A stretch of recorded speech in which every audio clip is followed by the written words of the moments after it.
Hey everyone! Hello everybody, good afternoon. Welcome to our little show. How is everyone doing today? I'm going to give everyone a few minutes to join. And I always say, let us know where you're joining from, whether it be YouTube or Facebook. But Sean reminds me that we can see that all down below. But still, I still like you guys to say where you're joining us from. And sorry we are a little late. I hurt myself. Won't go into too much details, but I'm moving a little slow today. Actually, I'm moving a lot of slow today. So we're gonna wait for Sean to pop down. He's actually upstairs getting me some water. So welcome to our first ever Glowforge Spotlight. I'm really excited about this series because over the past year and a half, we have fallen in love with our Glowforge, and we get so many questions and people want to see the entire process from start to finish. So today, I'll let you show them that one. Okay. We are making these Tiki signs, and then we're going to be making 2 more tomorrow. So this should be a 2-part series unless it goes a little long. Let me quickly explain the links down below. For whatever reason, Linkdeli does not allow me to use as many characters as I'd like. So all the links are now part of a thing called Linkdeli.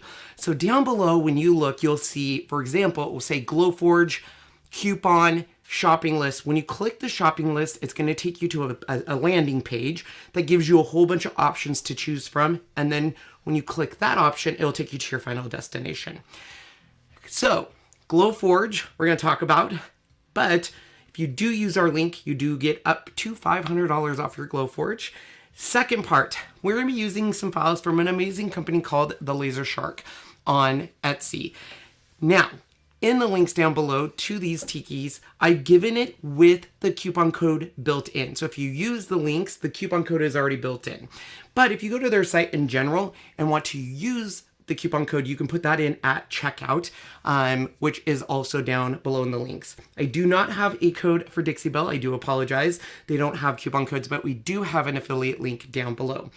Everything we're using should be down below, but if not, we can get you a link. By using these links, we do get a small commission from these companies or some sort of incentive. So for that, we thank you. But I do want to let you know it doesn't impact our review and our project. With that said, we're going to give people a few minutes to join here, and then we're going to dive right in. I want to give you a little bit of background. We originally were going to make these edited videos. Our Glowforge Spotlight was going to be very edited and short and voiceovered, and about halfway through, Sean, I said, tell me what you think, and he was like, this is kind of boring. And there's like, you edited it very nicely. It was great to look at, but it was boring. It's boring. So he's like, I think we should do it live so people can ask questions. So please keep in mind, this is a live setting. So please ask your questions in caps, but also know we might have technical issues or glitches. Also know we have dogs that are uncontrollable, so they may come in. We also have music playing in the background. This is from a wonderful partner, Morning Light Music. I have given you a link to their iTunes page. They've been an amazing support for us and let us use their music in all of our videos without getting copyright, so we thank you for that. And with that said, I think we are ready. Actually, one last little thing. Sean got to see him today. Tell me what you think about the merchandise we're designing. Ooh. Very cool stuff. It is taking me much longer than I thought. Designing graphics and everything is time consuming. But the one I finished today, I'm really excited about. Should we show him a sneak peek or wait until we launch it? Wait until launch. Okay. Maybe I will say there's something on the front and something on the back. Yep. So, all right. First and foremost, before we get started, let's talk about the Glowforge. So many of you guys have reached out about the Glowforge. Which one should I get? Which one? Is it better than this? Is it hard to use? I'll let Sean speak a little bit because I have to go get my apron so I don't get paint on me. But the biggest thing on the Glowforge is there is 3 different models. There's the basic, the plus, and the pro. We started with the basic and have recently upgraded to the pro, and are in the process of buying the plus so we can actually do a review video comparing all 3 of them. While I find my apron, why don't you kind of explain a really quick overview of the differences? I can do that. So starting off with the basic. The basic is about $2,500 or so. And the basic is the low model, or the basic model as you come in. It's going to be at 40 watts, and it has its own speed, and doesn't come with all the bells and whistles like the Pro does. Other than that, the next one up is the Plus. The Plus has a little faster speed, does not have a pass-through, and neither does the basic. It's at 3,600 or so, 3,500 in there. And then there is the Pro. The Pro is at almost $6,000. That's the one where you can get the $500 off if you use the link. That one does have a little more power at 45 watts. The other two are at 40 watts. And because it is more powerful, it is faster by about 25%. Basically, I'm seeing that if I'm like the cutouts I'm doing right now, the Pro can do it in 14 minutes, the basic. And the Plus would, or at least the basic would be able to do it in about 17 minutes. So there's just about 3-minute difference, which is about 25% for it. But the Pro also has a pass-through, which means you can do very wide or very long projects. The other two do not have that. And plus, it has a special cooling system in it that allows you to work all day long with them, where the Plus and the Pro do not. Yes. All right. Thank you, Sean. You're welcome. We do have a link down below for the Glowforge, and there is a comparison. A couple things I want to say. Number one, the Glowforge app has gotten an amazing update. It's called Premium. We were in beta, but now we are part of Premium. I pay a yearly fee. Premium is awesome because it gives you access to their entire catalog of designs, and it gives you advanced features like offset, font, images, basic shapes, a whole bunch of stuff.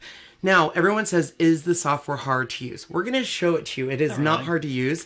Number one thing is it loves SVGs.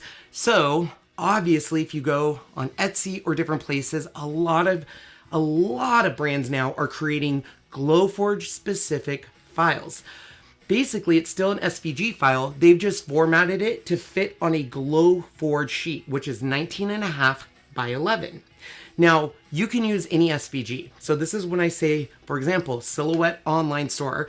For those that have cameos, when you check out on the Silhouette store, there is an option to purchase an SVG file. Always purchase the SVG because SVG is your best friend with the Glowforge. The one thing I will advise you is Glowforge does not like PDF and Glowforge does not like bitmaps. If you try to pull those in, it will say no go. No bueno. No bueno. All right. Okay, so we're going to get started. Sean's going to be watching for questions. I will be sharing my computer desktop to first show you where we went and why I went with them. So when I first got my Glowforge, I, of course, wanted to start playing with it. And as with anything, there are certain designs that really speak to me. So here is the Laser Shark. I love the Laser Shark. His graphics are absolutely amazing. A lot of these may look familiar. He's the one that we use to make our man caves. We use these to do our she sheds. We have more coming. But you can see here is the Tiki files. So this is what caught my attention originally, was the Tiki files. Now, here is the deal. Not all SVGs are created equal. And what I mean by that is in the Glowforge system, you have the ability to cut, score, etch, okay? And what I love is some people do really good and give you good files, but they don't really explain what to do with the file. The reason I love the Laser Shark is when you download his files, let me show you what you get. I'm going to share my screen here. And let me first go into here. All right, so you can see here I have all of the sheet tikis, all that. So let's go into the Sun Tiki since we're going to be utilizing this. This is what you get. You get all of this from him. Number one thing I love, you get a PDF that shows you exactly what it should look like, and it gives you a color guide. Tells you how big it is, and it shows you exactly the colors if you want to use those colors. It also gives you, and this is probably my favorite, a very easy to read PDF on how to do this. It tells you what does the package include. So Laser Shark says we can either do this in a one-cut SVG or separate it by color, other supplies you may need, and a backing material. And then they actually go in and give you a suggested process, how to do this, how to run it, how to do your Glowforge. And furthermore, they even say happy foraging, Kenny, which is great. They, on other ones that have etching and scoring, they actually tell you what each level is. So I love the fact that they give us all of our information. Now, one person said, well, I don't understand when I was doing this the last time, why you would want to separate it by color. So let me explain that to you. In the instructions, you'll see where it says that you can either do a one cut or separate by color. So if we go into the SVG files that I get from the Laser Shark, we have the backing, and let me there we go. We have the backing, we have a one cut, and then we have color separations. Now the reason for this is mainly if you're going to paint first and then cut, because this is going to cut everything you need and you're going to have to separate it. It's faster, but it is just doing one cut and then we're going to paint it after the fact. If you painted and you knew, okay, I'm going to paint this brown, this will just cut your brown. And they even label it. You can see dark brown, off white. So it gives you a little bit more control. Now, we tend to just do the one cut because we want to one cut it and we're going to show you how to paint it. Plus, we're not going to use a whole full sheet for this, okay? So I love his files. He does a great job. He's in my bundles and cutout group. So if you are not part of that group, definitely join down below because a lot of his designs are what we use to cut out. In fact, I ask him all the time, can you make this?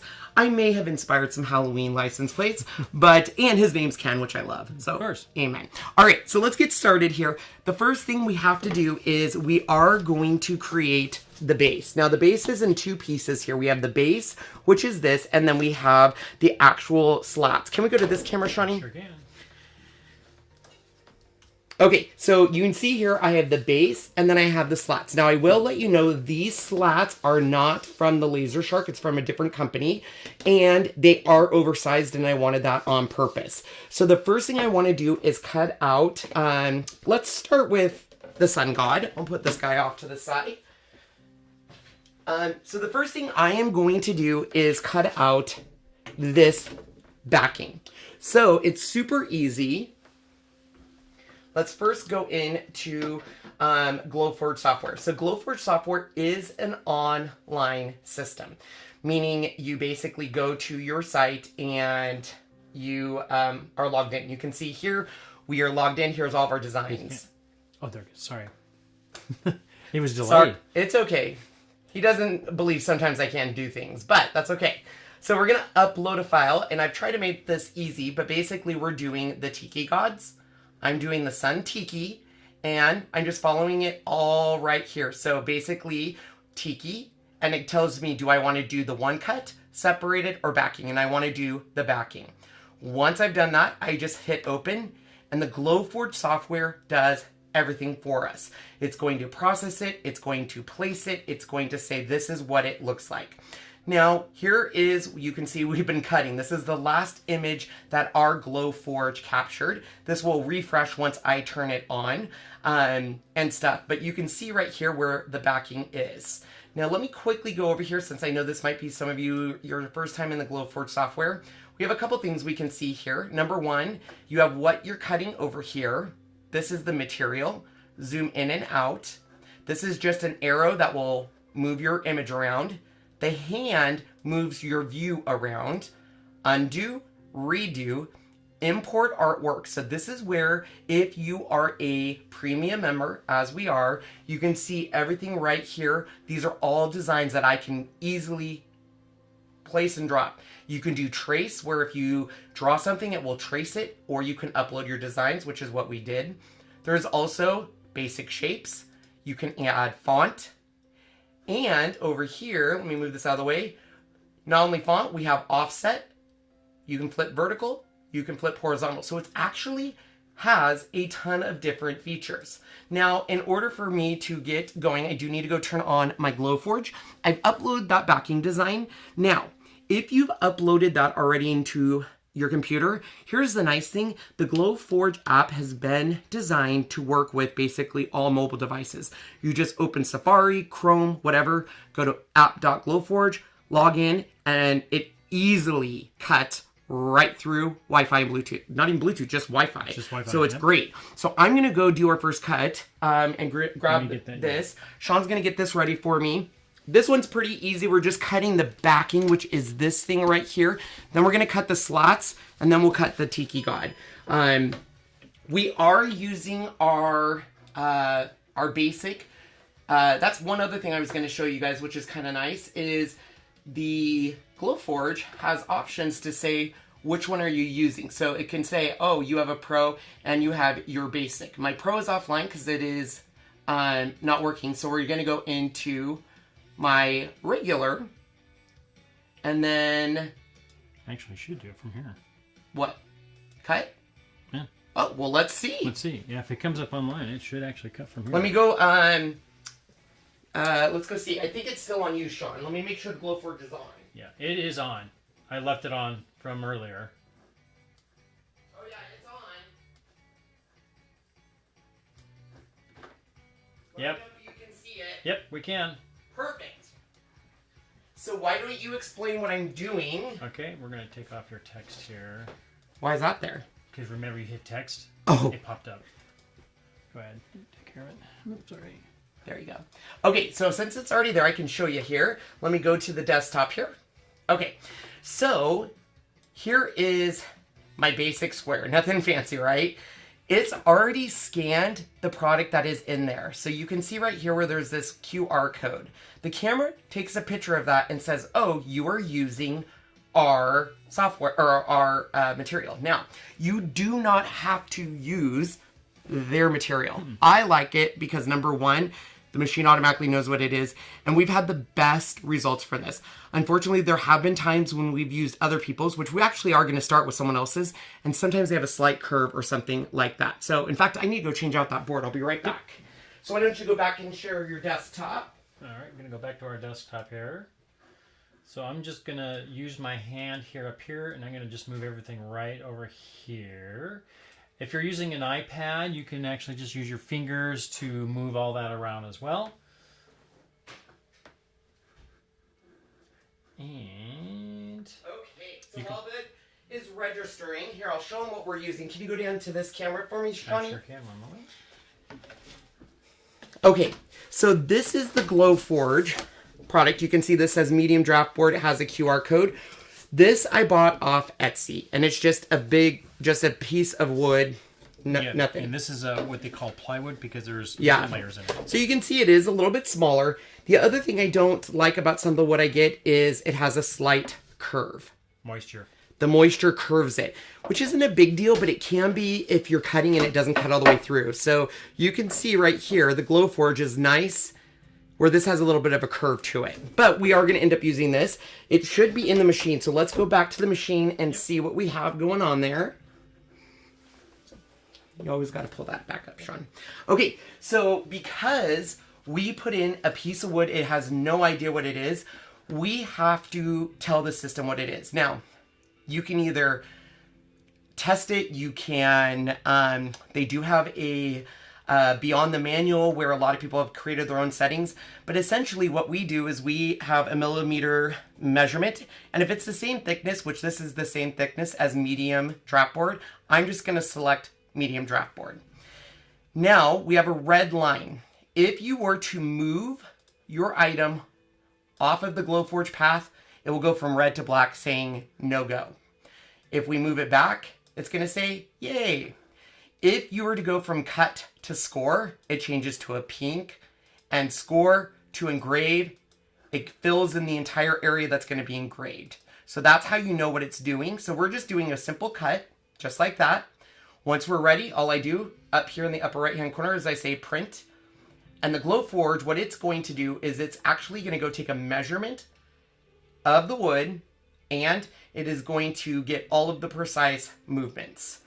So while it's doing that, I don't know if I'm going to be able to use this. Go ahead and go into it when you... Ah, it is. All right. All right, so I'll kind of explain when he's back there. I didn't mic him up this time. The other room was a little messy. That's why we're not using the Pro. Before you go, Kenny, I'm going to show them the time and stuff. Okay? I'm going to show them the time and all that real quick. Hold on. So tell me when. I will. Hold on 1 second. So real briefly, it's telling us right here that it's going to take 1 minute and 55 seconds to do this whole time. And then we're going to go back to the camera real quick. Okay, you're good to go. Okay.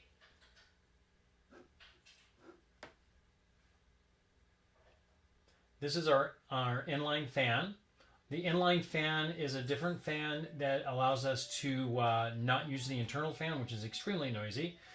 So Heidi, yes, I do have the inline fan. This is the 6 down to a 4-inch, which is that right there. I do wish I had the bigger one, but that's okay. And it's actually moving the same amount of air, which is about 100 CFM as the big fan, but it is so much quieter. You see the little light that blinks? That's telling you it's ready to go. So it's going to go ahead and get ready, and it's going to start. And there it goes. You can already see the smoke going. And it's just taking the first horizontal cut of the box.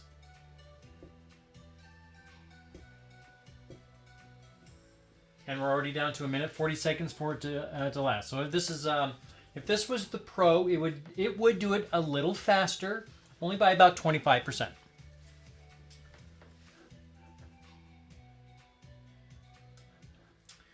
Sue, you can find the group in the Ken's Creations or Ken's Beautiful Crazy Life. Click on that, and that one is the cut bundle group. So all that smoke is going back there. Yeah, so all the smoke is all being sucked up by the other fan. I took the other fan out so it would flow even faster. Just so they can see the difference. Yeah. Did you say you stopped it? Yeah, inline fan is off as a... So the inline fan is now stopping, so you can see how it's barely even moving and probably not even moving at all. See all that smoke? And all that smoke just sits there. So now we're going to turn it back up full force, and then all of a sudden it'll start moving. Do you need an... Yeah, watch it all go. It'll get all sucked out. There's also a tiny little fan just behind the print head or the cut head that helps keep the area cool on the surface, and that actually has to make sure that has to work and clean it all the time. What's going on with the Pro? Pro's in a room that's very messy, and we didn't want to use it. Didn't want to clean it. Do you need the inline fan with the Pro? No. Inline fan is an aftermarket piece. I would not do... You can do an inline. You just have to tell it that you want to turn it off. See, there it's all done. And in here a second, he's going to pull down the front door and pull out the outer piece, which he just did. And there is our cut piece that we want for the backer.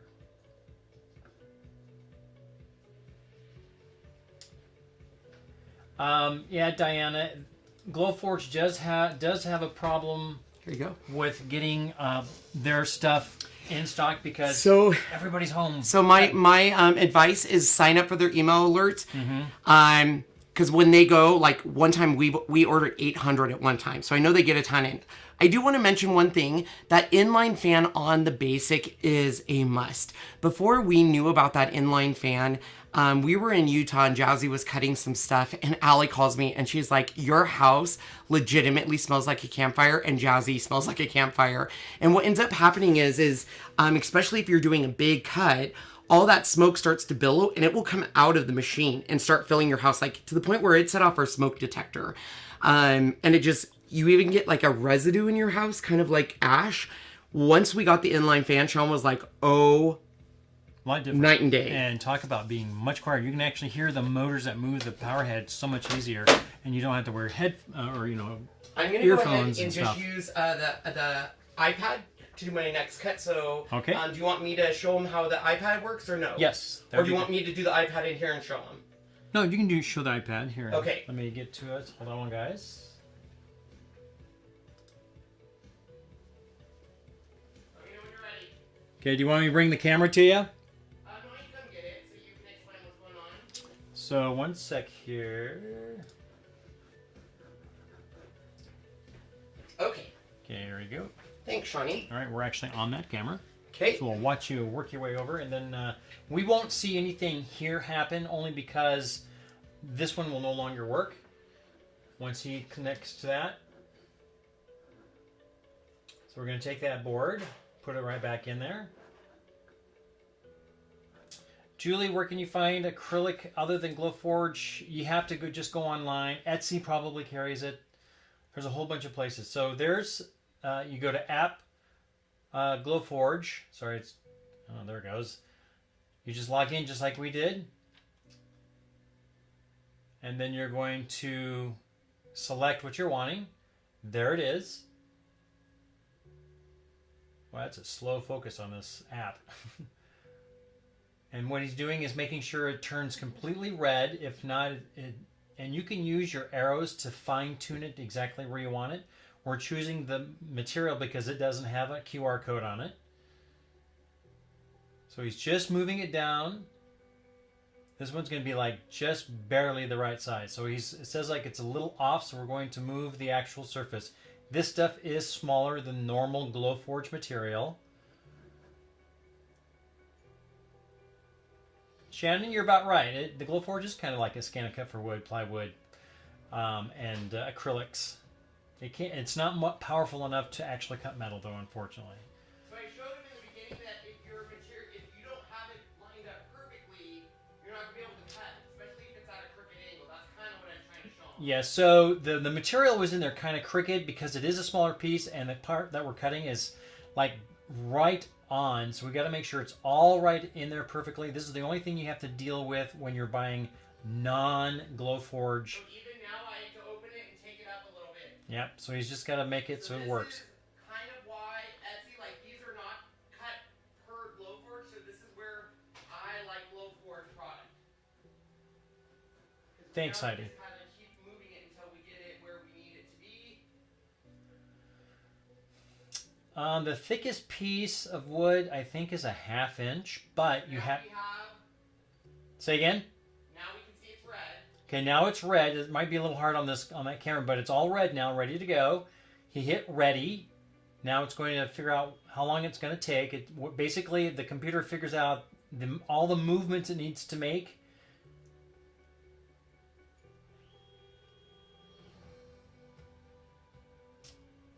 Now this is a longer cut, Sean, because I do have it double cut, so because I want those jagged edges. Right. So as soon as it's ready to go, it'll tell us. 7 minutes and 49 seconds to do this whole thing. And up it goes here in a second. It's going to start way down at the bottom and go. You bet. Hi, Kate. Miss Kate Kettle. Is it Kate or Jeff? I don't know. I never know with when Kate comes out. But hi, welcome. The reason I wanted to show you kind of that offset in the beginning, when you buy something on Etsy, it's great, it's awesome, but basically the person is cutting it, and you can see the difference in size here. Let's show you. So because of that, I had to move my board a little bit to get it, because the one I'm cutting is literally the full length. So even though the Glowforge will say it's 19.5 by 11.5, I've done designs within that 19.5 and 11.5, and if one part of the design is out, it won't cut. It won't cut. Yeah, hi guys. Okay, so while it's doing that, what it's cutting right now is the slats. So it's actually cutting these slats right here, and I'm doing a double cut on it because I want a jagged. I don't know if you can see that, but it will do kind of a really, really nice burnt edge, which we'll show you. Is it going like back and forth? It is, yeah. Okay. Yeah. And then we're going to cut out the Tiki God, which will take the longest. But while it's cutting out, I'm going to show you how we distress this to kind of give it that Tiki inspiration from Disneyland. Because we can't go to Disneyland. So in that time being, let me show you some of the other supplies we're going to be utilizing today. So number one, all of the paint I'm using is going to be from DIXIE BELLE. I love their paint. They come in a wide variety of colors, but one thing I love about their paint is the fact that they show you on your website how to mix all the colors to get to different colors. Very cool. They have a really good gel stain that I like, and everything. This is, can you go down to this one here, Sean? This is the glass mat by Tim Holtz. I'm missing the little doohickeys. The silicone footy. The little silicone footy, so I'm just going to use little magnets under here to keep it. The reason I like this is it's easy to clean. and it works great. Kate really wants to go with Glowforge. Yes, save 500 with your link. Okay. Oh my gosh, with all of her SVGs, you guys would have a heyday. Oh my gosh. Imagine all of the reads she could do, all of those cute little files. Okay, so paint-wise, I'm going to show you the paintbrushes I'm going to be using. Now, all of the Tiki slats have to be distressed. I do a distressing on them. So, I do use the, and Sean can kind of explain the difference, but I'm going to be using their silicone brush for the first coat. And then I'm going to be utilizing the French tip and the BELLE brush. Can you go in a little tighter? Oh, sure. The silicone, and I do have it in the links down below, so if you go to the links, you'll see Dixie Belle link, and I have a video on this. The silicone brush is great. That's synthetic. Synthetic, thank you, Sean. That's great. Synthetic is great because for coverage. This will cover it beautifully. On the Tiki God, when we get there, we're actually going to use a roller to do those, but for this, we use this here. This is their French tip, and this is their BELLE brush, and these are really good for highlighting and different techniques. I love these so much that I've recently, as you guys have said with Glowforge, her Dixie Belle's paintbrushes go out of stock so quick that I get an email alert when they do go into stock, and I grab them. So you can see, I love this stuff. I grab some. I know, I'm running out of room. Okay, so for the Tiki slats, we don't have to do anything to our first board we cut, which is right here. It's just the backing, so it's all good. Let me move this out of the way, and then we're going to be painting. So I'm going to show you how I paint to get that kind of cool technique. So the colors we're using in all of the links under Dixie Belle, you can find all of these colors. The main one we use is going to be Sandbar, and then we're going to highlight between Rebel Yellow, Pine Cone, and Coffee Bean, and then I always finish with the last one. And the reason why is it gives you the best look that way. Sorry, I need to move my vignette already because I need to get little footies for this and stuff. Yeah. So, Sean will say that this stuff is a little bit on the thicker side. It is. So if you're looking for more of a thinner paint, number one, do not shake it. Sean doesn't like it when I shake it. Gets all over the lid. See, there you go. So I just grab a spatula or anything, and I'll just stir it in. And Sean does have a point. You do want to, as your stuff's cutting, you want to do this on the glass mat because if it spills out or anything, but you do want to stir it just because when we clean this, we clean it with baby wipes and wet wipes and stuff, and I don't know where my baby wipes are. Oh, okay, there.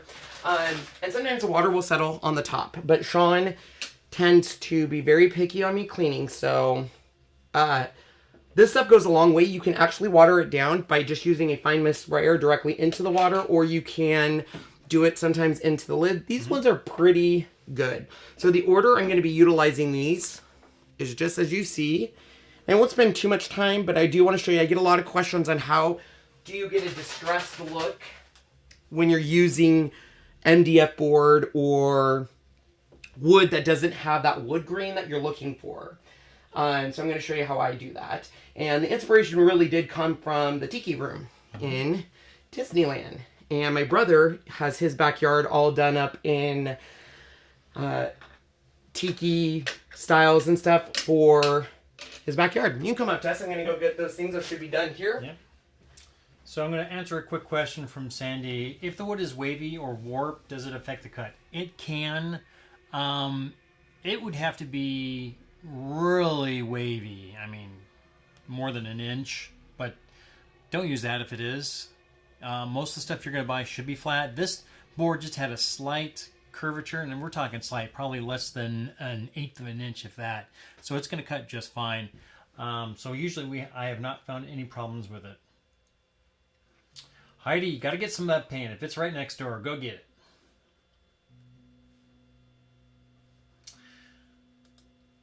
Yes, paint on the lids is messy. It's on the jar threads and everything, so I'm always washing those. That's why I'm a stickler for keeping everything clean, because once it dries, man, those jars are so hard to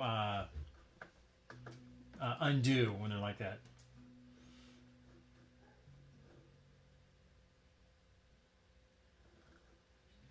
Oh yes, Kimberly, that's a good place to go get them. But this has you don't want it felt for these because it'll move too easy. You definitely want like a silicone little pads, which you can get those at Home Depot. And go back to see if there's any other questions because it went by. So we get most of our materials from glowforge.com themselves. That's their what they call their proof grade. They all have their QR code on it.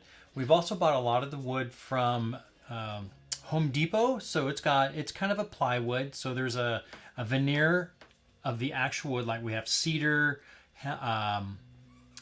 walnut. There's a couple other ones. There's like 7 different types. But there's a core in the middle, but on both sides is the actual wood. The cedar is great because it's that cool cream and purplish color like cedar is, and it has the cedar smell.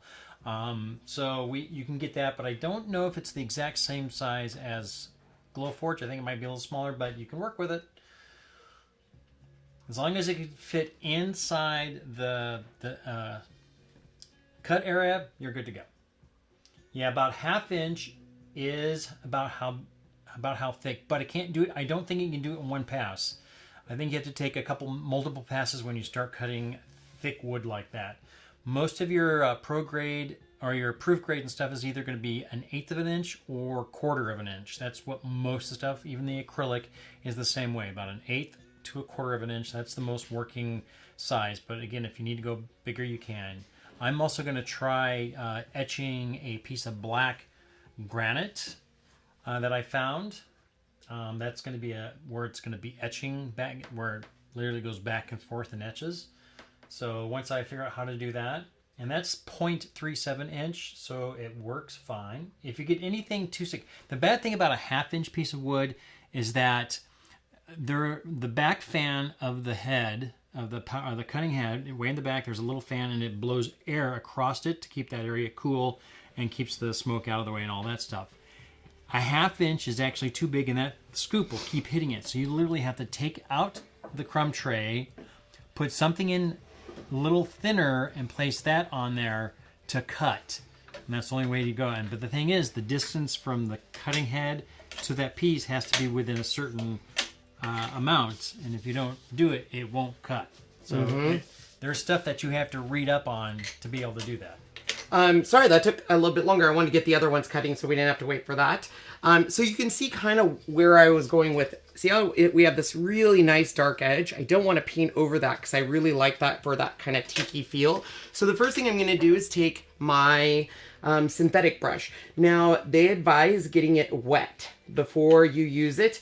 And Sean will advise you to not soak it, just get it a little wet. Because if you soak it, it's going to take longer to dry. Yeah, very wet. That's... A lot of times we get the question, how do you know which one it cut? So here's a good example. See how you have the burn edges on this side and here you don't? That's the bottom.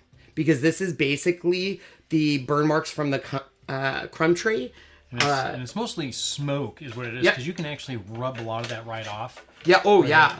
So, or paint over it, yeah. So, oh, I'm sorry, go ahead. I was going to say, you do see a little yellowness maybe right through here. That's actually more of a burn than anything. But because we are painting it, we don't need... That's why we're not using the transfer tape cover, because we know we're painting it.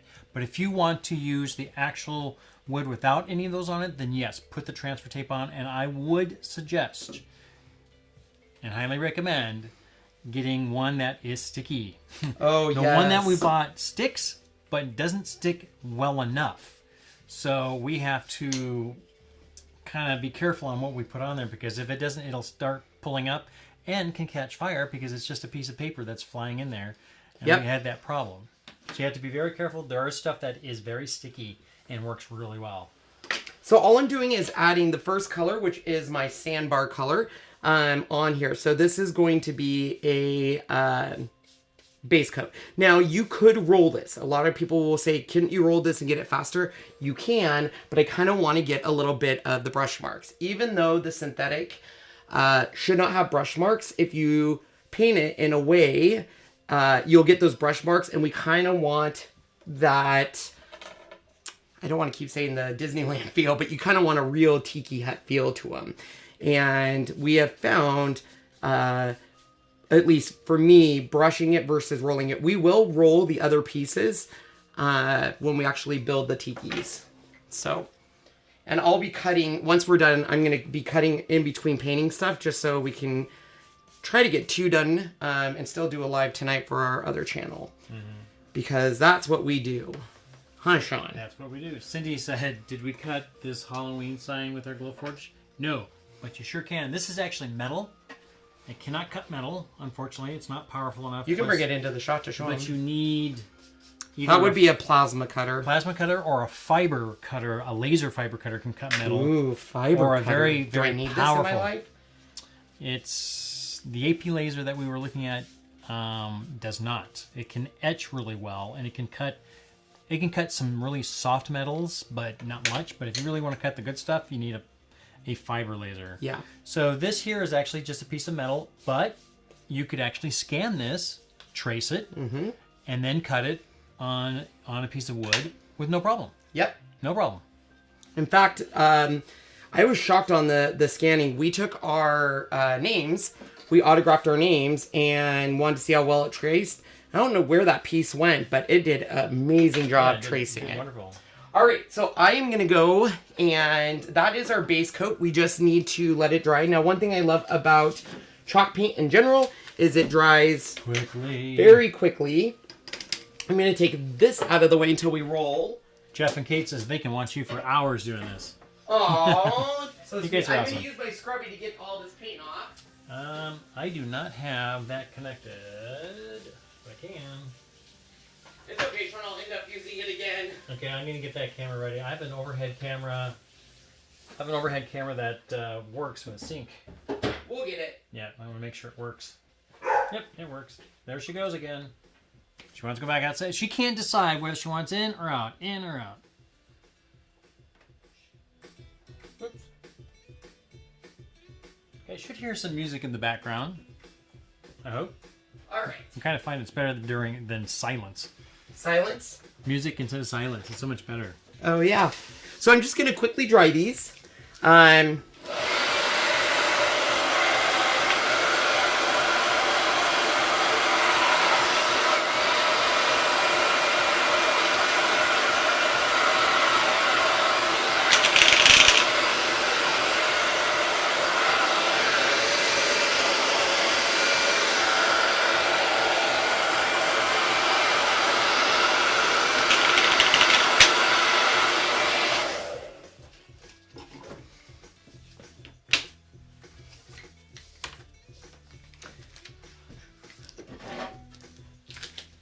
We grab a piece of quick paper.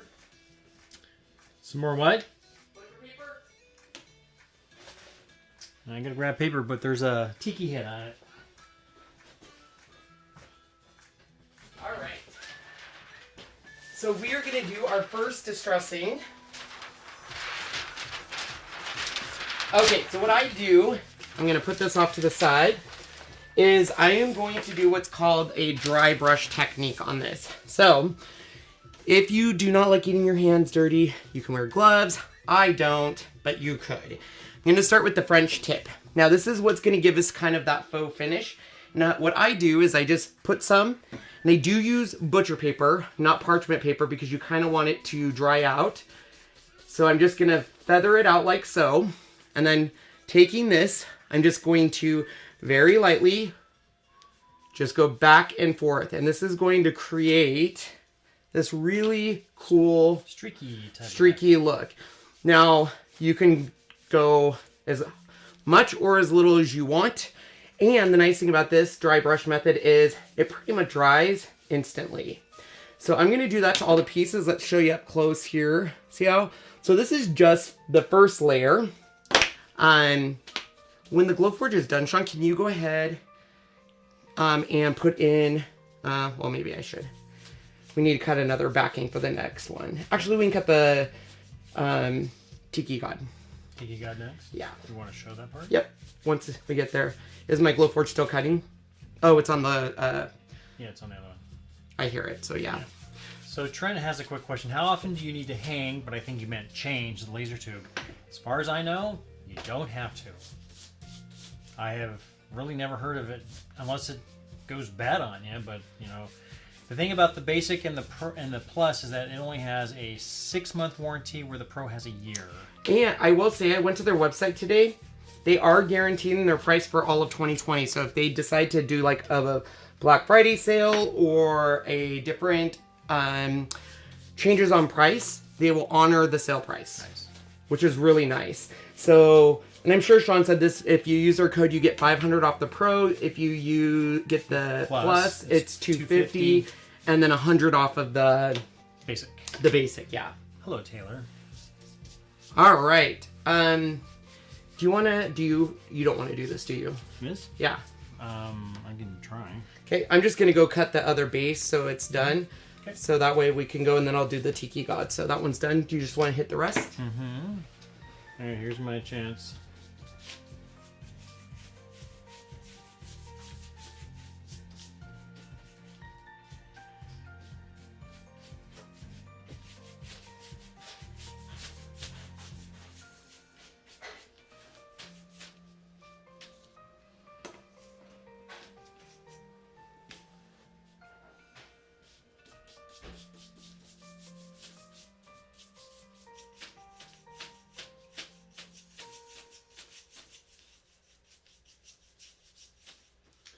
Look at me distress the boards.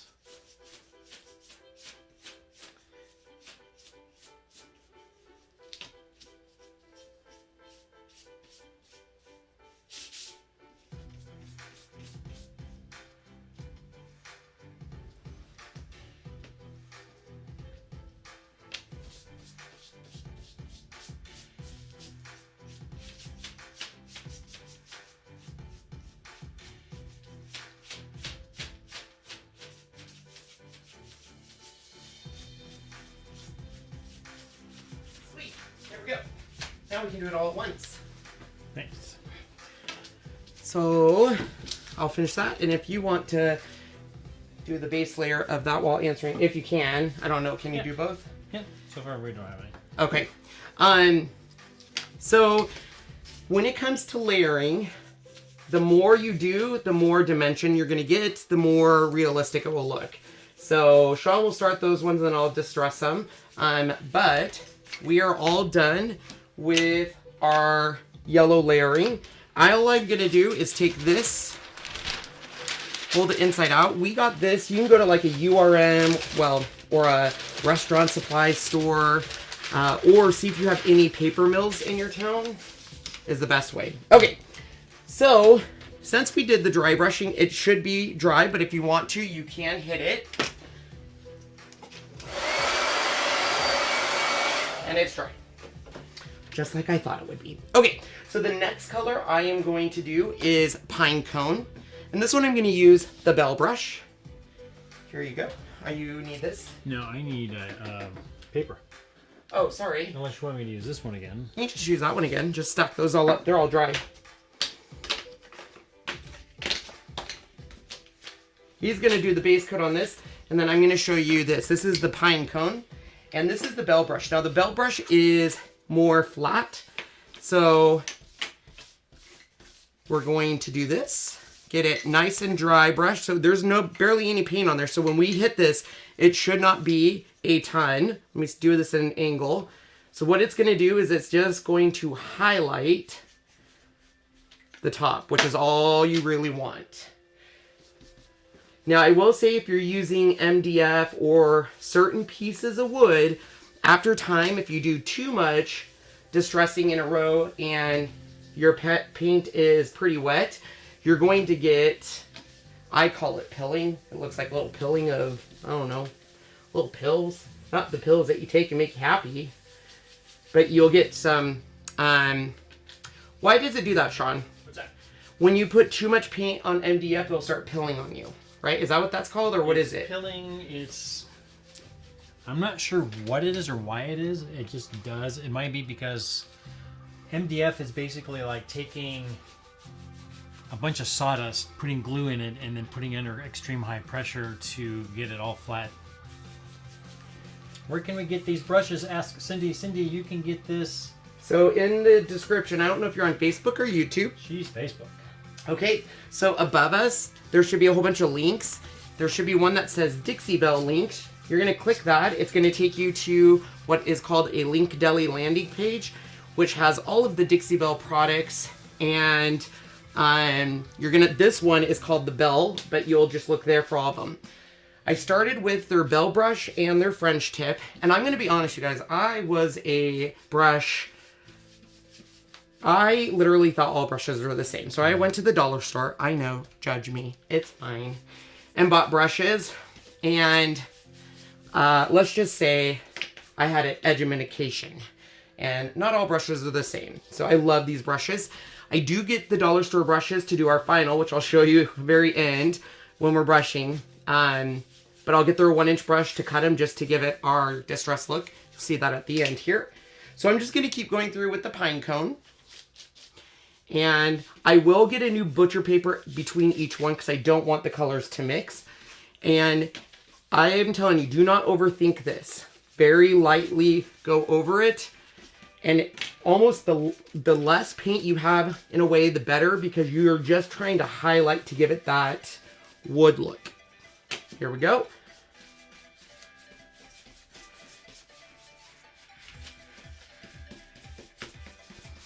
I almost want to paint in rhythm to that music.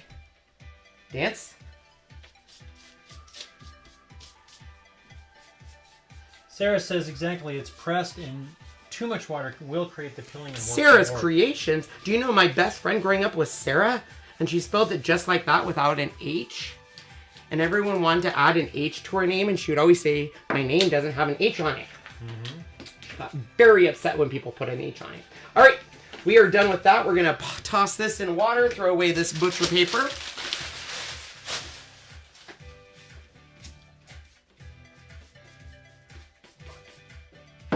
Hydration is key.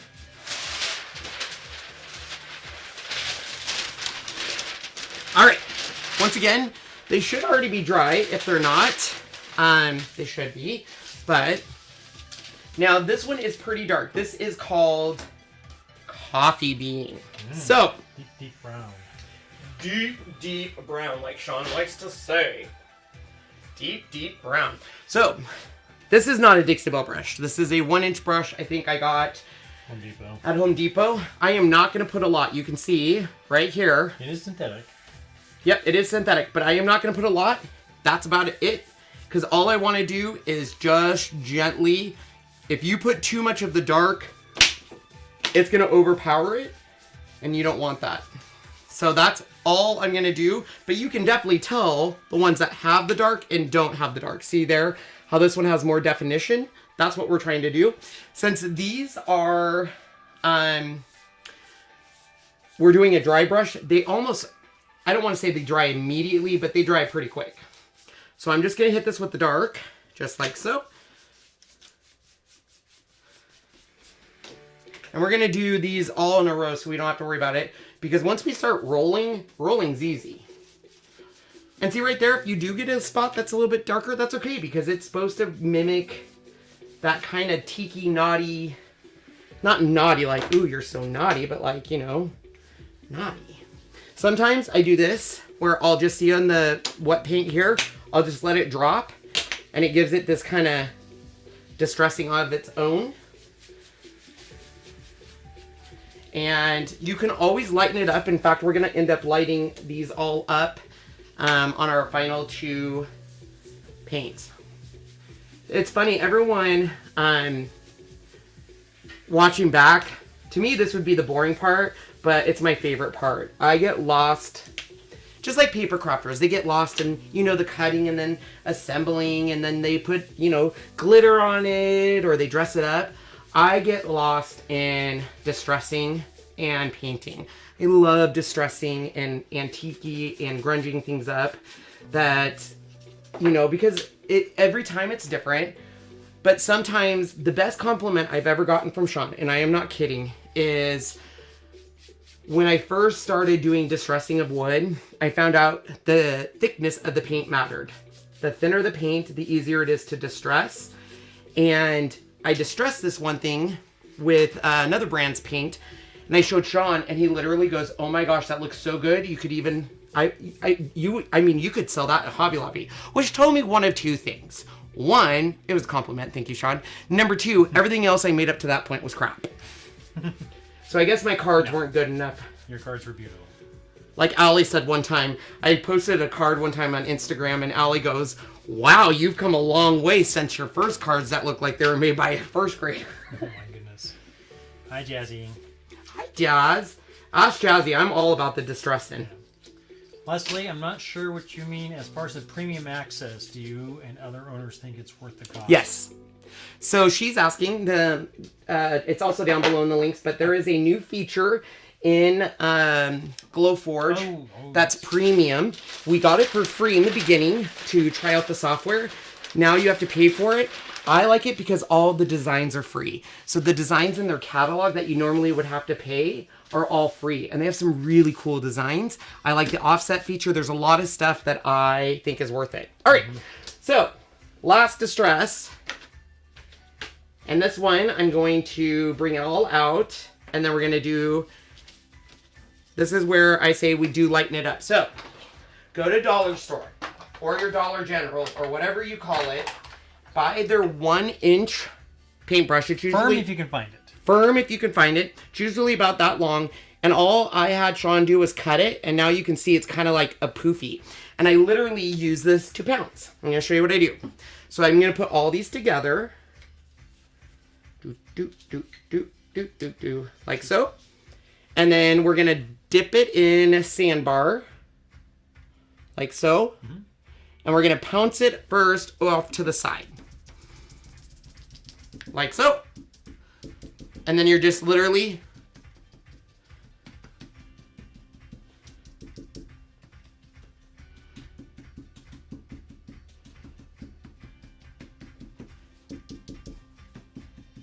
How much more is the premium? You're gonna get mad. Sometimes I just pay for things and I don't look at price. I just say, here's my credit card. I throw money at the computer screen. I say, give it to me now. And then I'm a premium. So I don't know. Sean. If you go, when you go to their website. I do remember it said if you pay for premium now, you are saving a buttload of money. I think it said. I guess it would work, especially if you're going to use it. I do also think that if you do get that premium, I think they actually gave a... Because you'll find that I'll say you're in the fast lane. I actually think they make your machine faster. Make your machine a little more faster. Yes, they do. All right, so we've pounced it, but that's not all, my friends. We are actually going to hit it one more time with our BELLE brush, okay? So now we're going to separate this. Once again, it should be pretty much dry because this stuff dries pretty quick. And this is going to lighten it. So this is when I will use the BELLE brush. We're going to get that excess off, like so. And then we're going to go back and forth and lighten those up. Even though we want the pounce, we don't want it to look like it was just splattered paint. You just kind of want that undertone. So both Heidi and Diana says it's probably about $15 extra a month. Yeah, I thought it was worth it myself, but what do I know? Now you could keep adding more and more layers to this. But what I'm going to do is I'm going to finish this one and then I'm going to show you how to get in we're going to do our first cut and Sean can take the camera over there and I'll kind of watch and explain what he's doing. But see how this final coat is just softening up all of those layers, which you want it to do. We want those other colors to bleed through, but we don't want it to be so harsh that it looks... It's faux finish, but we don't want it to look... We want it to look natural. So am I making any sense? Jennifer says the premium actually makes the processing faster, not the cut. That makes sense, because I have noticed that it is processing faster, because sometimes it's like... What do you mean the processing? The actual, when you hit ready and it sits there straight. Oh, yeah. That's faster, not the cut. The cut's still the same. Yeah, I didn't think they could speed the cut up. The cut actually did get an upgrade during their last software. So that did get a little... Which you don't have to do. It's an automatic update. It basically does it itself. There is... why don't you explain the two different calibrations it has, though? There's two calibrations. There's a cut calibration and the alignment. The alignment. The alignment is where you take a piece of draft board without the QR code on it, flip it, and you go into their software and you tell it that you need to do, you look for it, and you basically say calibration and all that, and it'll come up, and what it's going to do, it's going to cut the Glowforge emblem, symbol, whatever you want to call it, a whole bunch of times all over the board, takes a picture, and then determines if it's all lined up. If it's lined up, you're good to go. If not, it makes the adjustments for you. And then the other one is that every time you turn on the power from an off to an on, it automatically centers and does the thing for the power head. If by chance you are working and it's on and you accidentally hit the head and it moves on you, or if the drawing a blank on the name of the other thing, the long bar that the head travels on, if you make that move, you should turn it off and realign it, because it could actually cause a problem. Wash my hands real quick. Okay. But you only have to do it only if the alignment for cutting alignment. Do you have this camera or no? It's right here. No, the scrubby camera. Oh, yes. Hold on one second. This is a must, tell him. So here's the scrubby that he's using. It's a bar of soap basically that they put a scrubby into it, poured the stuff out, and it cleans very well. It's got essential oils in it. So if you have soft water, man, it is so nice on your hands. Love it. It works great.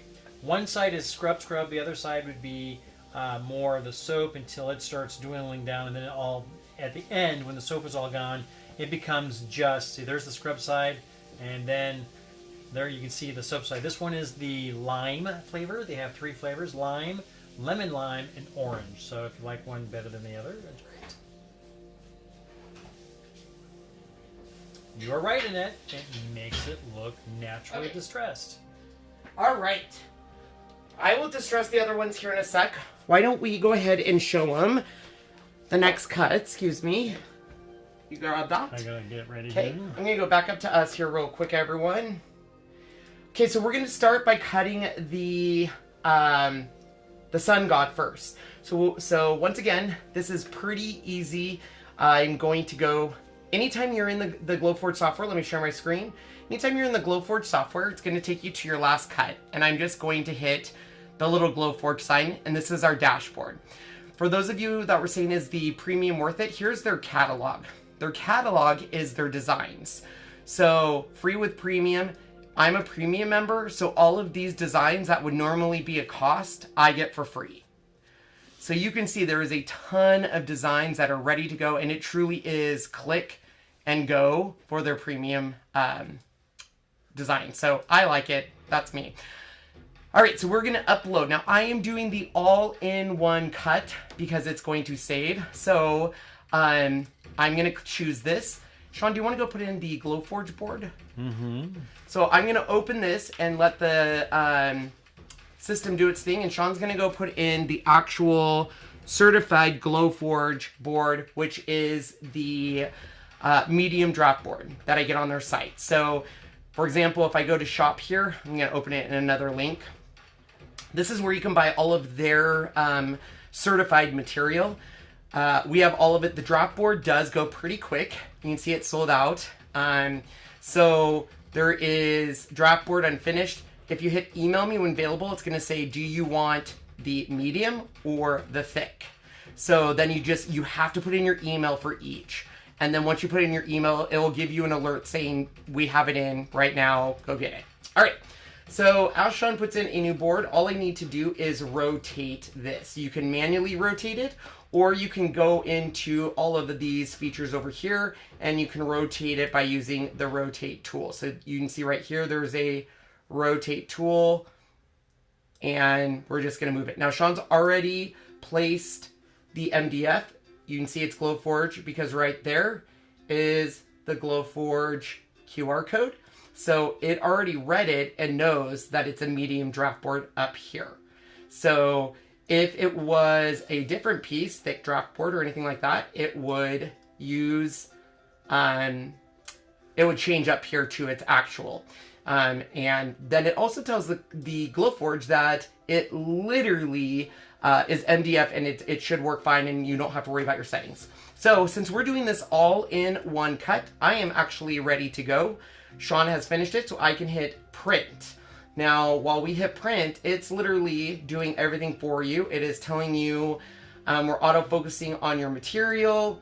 There is a way where you can set focus it to where if you think it is not in the right spot and the focus should have been more maybe in the skull, you can set the focus by going up into here with your additional settings. So there is a lot of different things that you can do while, you know, if you don't think it got the right thickness. You're in the fast lane. Your print is being processed on the most powerful, ultra high performance servers exclusively reserved for premium members. There is what you're talking about. And it tells us that we have 12 minutes and 14 seconds. So let's see if Sean is there. Sean, it is on you now. And he is just going to hit go. So once you've hit go, it's literally going to walk you through and it's going to start the cut. Now once again, we're doing this all as a one cut. So when we're done, these will all be individual pieces. Curves take a little bit longer than the, sorry, I lost my train of thought. Curves will take a little bit longer to cut. So a straight line obviously is faster than anything else, but this one, I prefer doing all one cuts. Now this is their proof grade. Sean, in his ultra wisdom, he actually figured out that sometimes by taking off the back film, so their proof grade material comes with film on both front and back. And he always takes the backing off before he puts it in there because he thinks it gives it a cleaner cut. Does it? I don't know. He would have to let us know. But it's going to cut everything. And it is interesting how sometimes it cuts certain parts. Like we've done big designs. And sorry I can't see your comments when he has it on this. Let me see if I can bring that up while I paint. Let's see here. Do you leave your Glowforge unattended while you have a camera on it? We actually have a camera on our Glowforge. In fact, we are remodeling our Glowforge area room, and it will have soon 4 cameras on it. You should never leave your Glowforge unattended. Even though you think everything's going to be fine, a Glowforge, we've had a few times where a Glowforge can start a fire. So, for example, what can happen is that protective film can come up, and it actually starts a fire. And some people have left it unattended, and they come back to, luckily, just the Glowforge being burnt, but you can burn down your house. I mean, it's scary. You should always be there. I've heard you have had to have a well-ventilated area for Glowforge. Is that correct? You do. Cindy, there's 2 options. You can either ventilate it out of a window using like a dryer port, or they do have a Glowforge filter that literally filters it for you and goes into a compact filter. We've chosen just to have ours go outside of the Glowforge using the dryer fence. Sean, can you show our ventilation system? So we have it going into that. That actually is our, that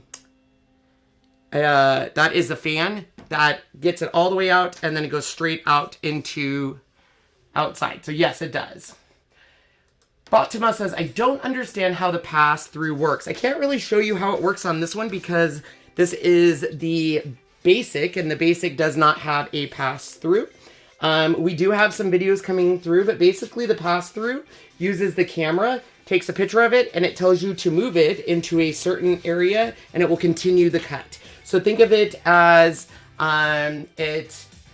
it's utilizing the camera to do long items and to continue a cut from start to finish. So it will cut, stop, and then it will pick up that cut using the camera by taking the photos.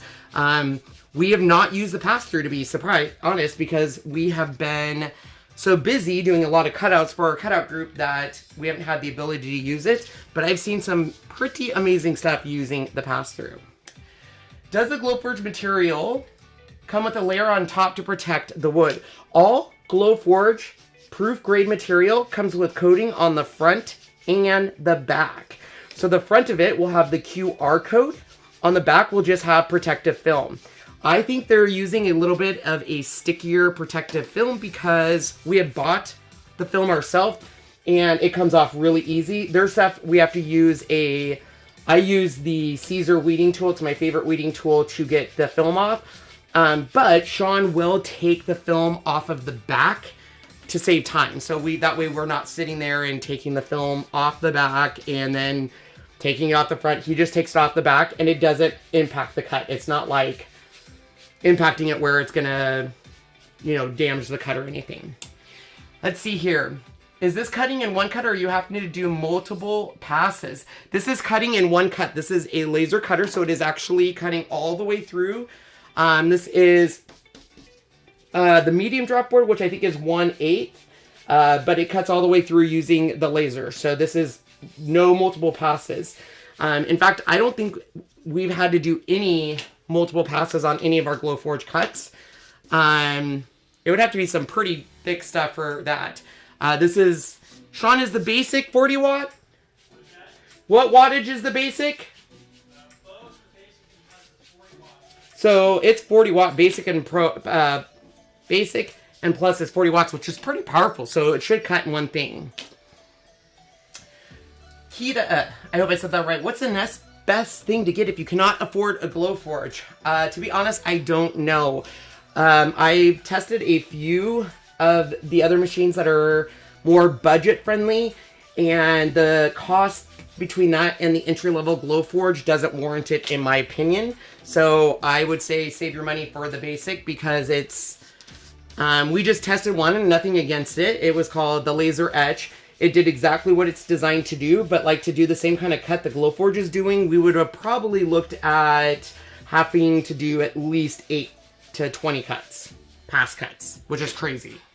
So in my opinion, it's best to save up for the Glowforge, but I have not tested other things. There is other on the market that are even more expensive than the Glowforge, and have a better result, but it looks so easy. I love it. It kind of reminds me of paper cutting machine, but easier. It totally reminds me. In fact, it reminds me a lot of when the Cricut came out with their maker, and originally, or not the maker, sorry, the Cricut Explorer, and one of the best features was the smart dial because people didn't have to guess on their settings anymore. That's what it reminds me of, because if you use their proof grade material, which I highly suggest, it's figuring out all of those cuts for you and you don't have to do it.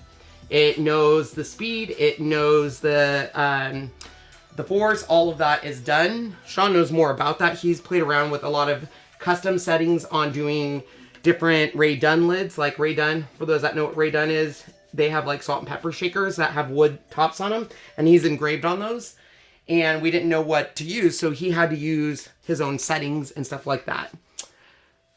If you're running a small business, sorry, I'm just trying to get that to broadcast. If you're running a small business, is the basic enough or should I get the pro? That is an excellent question. So the basic can absolutely support a small business. The big difference between the basic and the pro is going to be 25% faster, so it's going to do faster cuts. And the biggest thing on the pro is it has a pass-through. So if let's say you're doing a porch sign and you need something that's going to be 10 feet tall, you're going to be able to do that. Where in the basic, you would have to break that up into multiple cuts. I don't know on a small business. It depends on if you're cutting and selling it. Are you cutting the pieces to make it? I don't say like the pro's the one to go with. I'm still very happy with our basic. I would still buy a basic today. I thought that the pro was going to speed it up like dramatically. And when we got it and we did our first cut, I was like, it's only speeding it up by like 4 minutes. And Sean was like, that's about 25% because it was a 20-minute cut and it was done in 16. And I was like, that doesn't seem much faster. And he goes, well, they didn't lie. It was 25%. So, when Sean gets back here, I'll have him answer that a little bit more because on a small business, I guess it depends on what you're doing, for that. Oh my gosh, the Santa trays.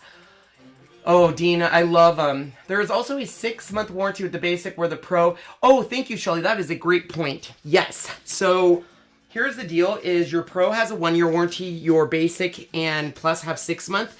You'll see a lot of people in Glowforge groups say, oh, as soon as my warranty's done, I'm going to do this because you can't do certain things to the machine or it voids your warranty, but once the warranty's done. With that said, our basic had a problem and it was 8 months into it, and I called them and they sent me the replacement part within 2 days.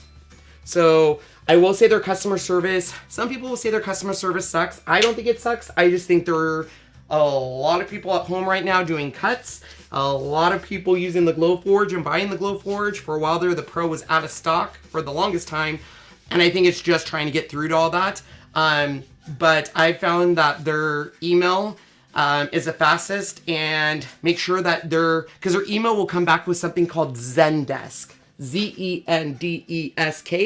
My email thinks that's spam and it kicks it out. So just know that. All right. I want a Glowforge. I think you should get one. Cindy, so far doing woodcuts for CC, do you think the basic is enough? Absolutely. If that's all you're going to use it for, I would not invest anything more than that. All right. So it is still doing its final cuts, it looks like, over there. I am just doing my distressing here. Sean's doing some different angles just so you can see what it's doing. I will tell you the inline fan was a must in my opinion. It really cut down on the smell because it basically has the smell of a campfire. Think of it that way. That kind of, wood burning smell, because that's what this is doing. Now, when you're cutting acrylic, it smells like a nail salon. So the inline fan really cut down on that. We have not added an inline fan to our Pro. And I don't know why that is. Sean might have to explain that, but maybe it doesn't need it. So for me, the Glowforge, I've never used the Glowforge essentially as a small business. I originally got the Glowforge because Sean really wanted it. But then I saw what it could do and how easily it paired with my other businesses and making personalized. I'm not going to lie, when the Cricut Maker came out, I was so excited it could cut wood and it could do all these thicker materials. And then I realized that it took 20 passes, or it would take a half hour to cut a square. And it's nothing against Cricut, the machine can only do so much with a blade, and it's, it doesn't have a laser. So it makes sense, and I just don't have the patience. This obviously cuts wood super quick, and I can do amazing things. The Santa trays are super on trend right now. They're a tray, and you leave it out for Santa, and it has a spot for the carrot for the reindeer. It's got a spot for the cookie. It's got a spot for the milk, and you leave the tray out and has the kid's name on it. And small businesses are doing awesome. There's also one that's really funny. There's a snowflake out there, and in the middle it says 2020, and all around the snowflake it has a certain suggestive word telling us all what we think about 2020, but you can't really see it unless you're looking for it, so it's kind of cute. It made me laugh every time I see it. I've seen multiple people. I don't know if Diane's in here, Macaulay, but she posted it, I think, in one of my groups, and it's not obvious, but it definitely, you can find it. It's there. I thought it was cute. Maybe I'm easily entertained, though. Sorry, I'm getting caught up on your questions as they go by. Oh, here comes Sean. He can kind of get caught up on questions, too. Hi, Sean. Is it all done? It takes 2 hands. Get everything up. I'll get it. Don't worry. You can answer questions. Answer questions. I just threw my last distressing. Right. So, if you want to go back on the questions and answer some of them back that... All right, I'm going to back up here a little bit, guys. Figure out where we are here. Sorry. Tina has the basic and loves it. I think I left with... Keep on going down. Nope, I answered those. All right. Right there. Keep going. I would possibly doing it right there. So keep going. Thank you, Ken. That's right. The noise too. Yes, the noise without the inline fan, their fan is very noisy. It's only about a boxes thing, and of course the fan's a little smaller, so it spins at an extremely high rate. Why have you not added an inline fan to the Pro yet? Because it's doing just fine, and I think because there is a heat sink in front of that fan, which helps keep it colder. Mm-hmm. And that what you do is that once you have an inline fan, you have to turn that other fan off. And there's so much stuff sitting in front of that fan, and I don't think unless you get a much bigger inline, I think it would just be... The first time he cleaned our fan, he didn't know we had to clean it. Well, I knew you had to, but I didn't know how, because you can't take it out, which you can take it out. Yeah, but you shouldn't do it unless it's under warranty. But we took it out, and it was bad. It was so bad. It was, which is why it was so smoky. It was so crusted that smoke could not pass through. Because we didn't know. I mean, when we got this machine, you don't think of... Like, there is a way to clean it, and they show you how, and that's how I keep the Pro nice and clean. Yeah. They have said the newer machines have a better fan system in that the inline fan actually reduces the output. This is on the machines that have come out in the last few months. Did not know that. Now you do. Now we know. Thanks, Shelley. I'm going to turn on the dryer really quick, Sean. Okay.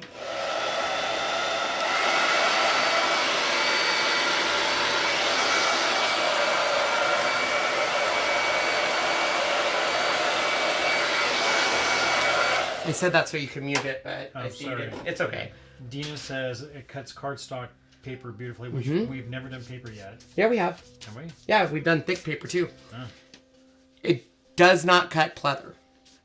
You can, but you shouldn't because you're going to die. There's a lot. I don't know. We cut pleather. It would have to be so much for you to have. We cut pleather and I didn't know, and you would think I tried assassinating the president. I had so many people, which they should have. They reached out to me just to say, hey, Ken, I don't know if you know this, and it was very nice, but I was like, oh my gosh, and I quickly took down my video and edited it because I would never want one of my users doing something that can harm them, but it can harm you. Cindy said, how technically minded do you have to be to operate this with a computer and all of it? If you're at least somewhat tech savvy. Here's the thing on that. I get that question a lot. Glowforge's system is awesome, easy, import, done. Where the technical part comes in is SVGs. If you are wanting to just buy someone else's SVGs and upload it, very easy. If you're wanting to create your own SVGs, then you're looking at Inkscape, you're looking at Adobe Illustrator, and that's what we've been doing is making our own SVGs. That's where I think it gets complicated. The design software itself is truly like bring it in and it cuts. And I'm going to tell you, there are so many people on Etsy now that because the Glowforge is selling so well, they're making files dedicated to the Glowforge. So they're saying, naughty gingerbread people? What? What are you talking about? Can you show that? It's on. If you go to the Laser Sharks, I posted in a group and I put a sensor on it. He designed these gingerbread man at first, and then he decided that gingerbread man need to have fun too. So gingerbread man and girl are, we'll just say they were cut in certain shapes that. Sure, it's certain positions. And they have same-sex ones too, which is hilarious. So just check out Laser Shark's page. Yeah, They're there. It's right there. We actually saw it as we were passing through his page. Sandra's asking, so how do you take all those pieces out of the machine? We'll show you as soon as you go get some. Yeah. Giving up my SVG file store. Suzanne. You're giving it up? Giving it up? I don't know what that means. Well, she said, sorry, typo, ignore. Oh, okay, we're ignoring it. If it's vegan pleather, you can, says Shelley. That is true. I wonder where you can find that. Okay, I am done. I'm going to put all these in a pile. Where's my other ones? Are they over there? Okay, perfect. Okay, so let me wash my hands, and then I'll show you how we're going to get all those pieces. Yes. Yes, it cuts that. It cuts that. If you cut cardstock, will it leave burnt edges? Yes. It can, but if you usually have to either tape it down or use magnets to keep it down, and if you do it at a very fast pace, you don't need a lot of power to cut that, I'll tell you. It may not.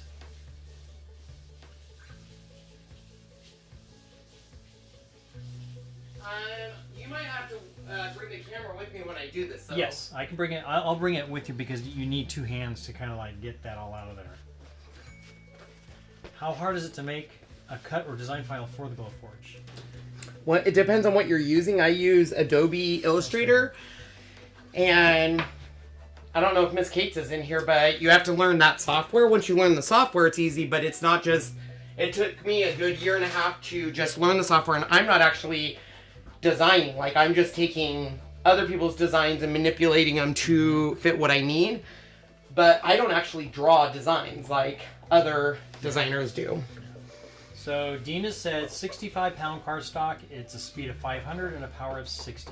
So you're So you're only using 60% of the power. That. Thank you, Dina, for doing that. Yes. I use Silhouette Business Edition as well, she says. Excellent. And so does Annette. Yeah, hold on. I gotta just flip over to the other camera. Hold on, guys. Hold on. Okay, here we go. I will not see anything or hear, or you guys can't hear me. We'll just show you how you do it.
And explain to him we're not going to use those outer pieces, but you can at least... Yeah. So as you said, this is one way of doing it, taking some tape and doing it all the way across just so you can get the pieces up. He kind of forgot the teeth part. Or you can also take another sheet of paper, wood and slowly bring it across if you want to keep it all as one. If not, just stack it all up in your hand and bring it over. These are actually pretty easy to put together. Now the biggest thing is we're knowing what is obviously top and bottom, because you don't want to paint it the wrong way. So I always do it like this. I use the purple tape. That's just my method of doing it. Sean likes doing it where he does the other way. I like the purple tape, but to each his own. To each his own.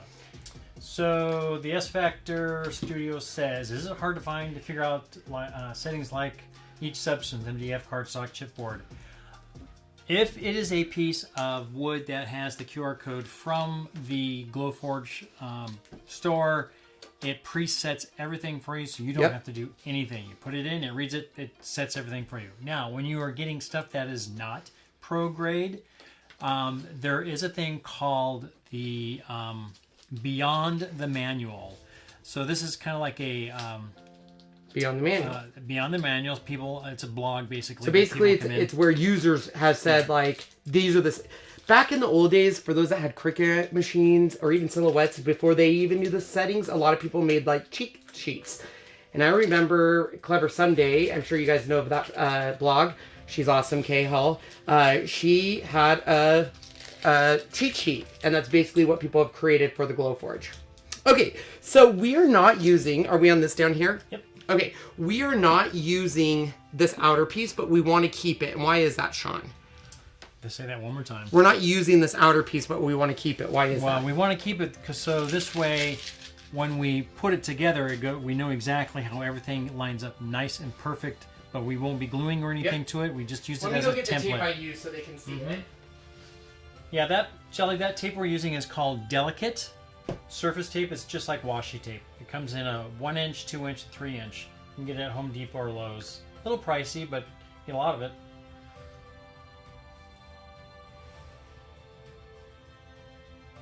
So when designers are cutting... Cindy, we can't really answer that. Well, can we answer that question? Can we answer this question? I don't know how I know how I do it. I'll answer that in a private conversation, but you can also trace it. So if you were to pay something, you could trace it. Okay, so I am going to now paint. The colors we are using for this, let me grab the original pattern. And I'm going to let Sean do the rolling because he is a pro at rolling. Rolling. Do you want to show him what you're going to use to roll? Yes. Miss Kate saw the gingerbread guys. They're hilarious. I'm dying every time I see it, but you never know. People get easily offended, so you gotta be careful. Okay, so let me show you the colors I'm using while he grabs the roller. For the orange, I am using Florida Orange. For the coffee, or for the brown, it's Coffee Bean. For this cream here, it is Drop Cloth. For the teal, it's Mermaid Tail. And for this one little piece, it is Rusty Nail. Now, we're not using this outer piece, but I keep it. And the reason why I keep it is when you're done painting, it could easily go back in.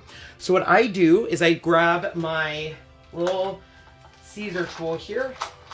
What color do you want to start with first, Sean? Oh, I could care less. So we're going to start with the coffee, and I'm going to grab all of the pieces that are the coffee brown, which is this outer piece, this inner piece of his mouth,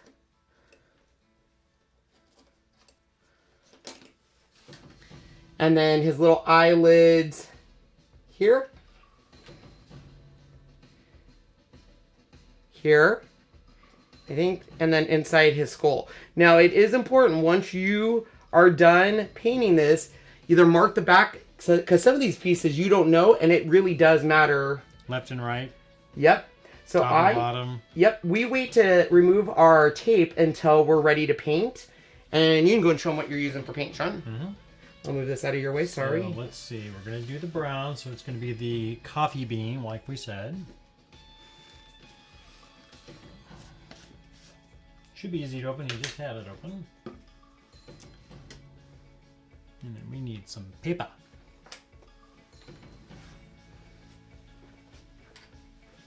So then while he's cutting, I just kind of move everything here. Keep it all there because once again, it's essentially putting back together a puzzle. And then I just use this. This is my favorite weeding tool. It's at 143 vinyl. And it is Siser's weeding tool. Any weeding tool will work. I just like this one because it's got a nice weight to it. It's got a good angle of the hook. It's my favorite weeding tool I own. It is sharp.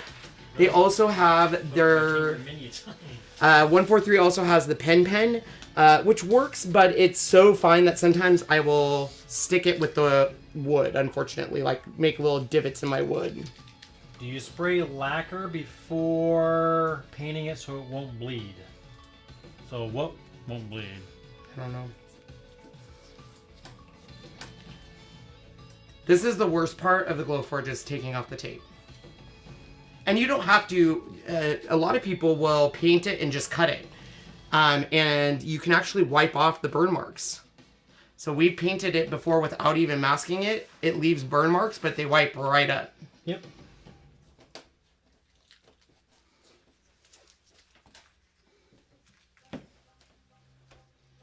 And when you start getting into the little intricate pieces, like the nose of the skull, itty bitty piece. All right. And you want to just, once again, remember what side is up. So that's why I wait to remove it. And give that to you, Sean. And you are ready. You're good. You're good for takeoff. I'm good for takeoff. And so while you're doing that, I will get your next pieces ready. Okay. Let's see here. If you lay down a strip of masking tape and then put all the pieces on top in a line, it prevents the pieces from moving. Super easy to paint. Thank you, Shelly. That is a great, amazing piece of advice. Which might be good for these double pieces. Yeah. Have you tried airbrush painting? You have one. I have one, and you would have to get, for this kind of paint, you would have to really get it thin. Yeah. Super thin for it to work. We tried doing chalk paint, and it was just too thick. So you would have to just thin it out. But you would have to get it pretty thin. But we have used like the actual airbrush paint. In fact, I think Folk Art has a new brand of it. It's called FX, I think. And it's pretty amazing. While he's doing that, I'm just going to do, this is the only one that is that really dark orange. Now, you do not need to use, obviously, you can paint it however you want.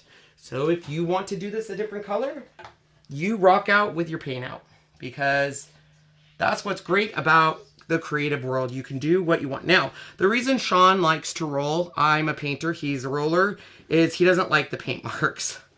Yeah, the roller makes it much smoother looking. But with the synthetics, you really can't see it, in my opinion. But this is Sean's jam too, so, you know, much respect. So he's messy. That stresses me out. Stresses me out, people. Why? Ooh, hiccup. The black Gorilla Tape works good to get the backing off. Ooh, thanks, Diana. Laying pieces on masking tape sticky side up makes easier for easy painting. I haven't had any issues with bleeding in the particular Glowforge product. I haven't either. Ooh, you use acrylic paints. That's cool. Nice. Yeah, you can do acrylics if you want. Probably a little more vibrant and have a kind of a satin to glossy look. So he's just going to... We're just mixing the water and the paint so it's not so darn thick. Not so darn thick. So while he does that, I am going to get his other pieces for him set. So that way we're ready to go. Once again, I'm not using this outer piece. I know you guys can't see it because it's over here, but we do want it. I use it to put it back in. And we don't actually, I'll be honest, we actually don't paint that much. We usually do a lot of cutting and chalking on it or cutting and doing other things. But I will say the paint roller was a lot easier than brushing it. One of the nice thing about rolling also is that it doesn't get into the inside here. Yep. Because I'm just barely pushing it on there. Because if you brush, sometimes your brush strokes gets on the outer edge and you have to scrape that off or it will not fit back in. So true, Shawnee.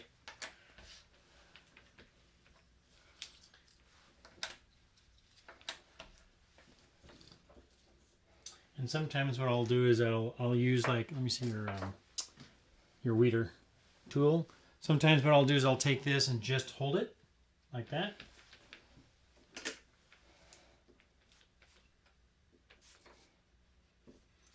If need be.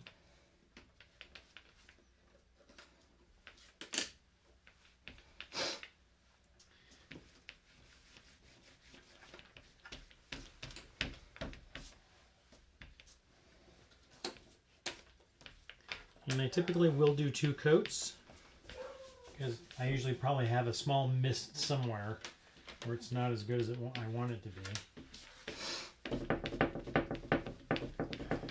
Do you need my weeding tool still? Nope, you can have it back. Awesome. And a little dry, but I'm going to do it on low.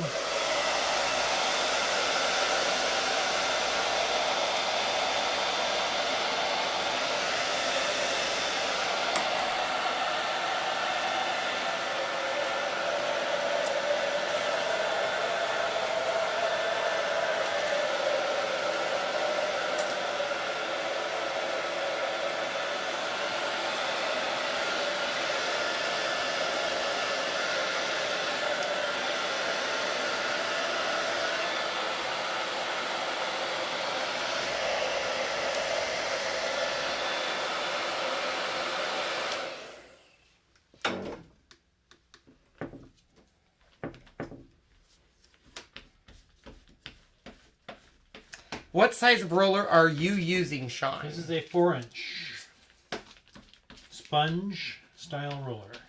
Is there a difference? They have some that are cloth or the kind of like a normal. So why do you prefer the sponge? Sponge, I think, just it goes on nicely. You can use both. I just happen to like the sponge when I'm doing these.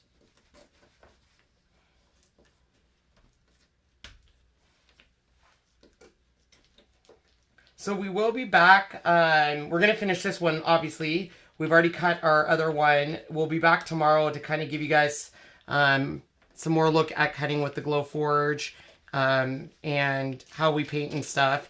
Now, I get questions all the time on how do people use the Glowforge to make money. So it's a big investment, and how do people make money? And the big thing is there is a lot of different ways. Give me 1 second. I got it. I don't know if she's barking at someone or if she wants in. Could be one of the two. She's barking if you can't hear it.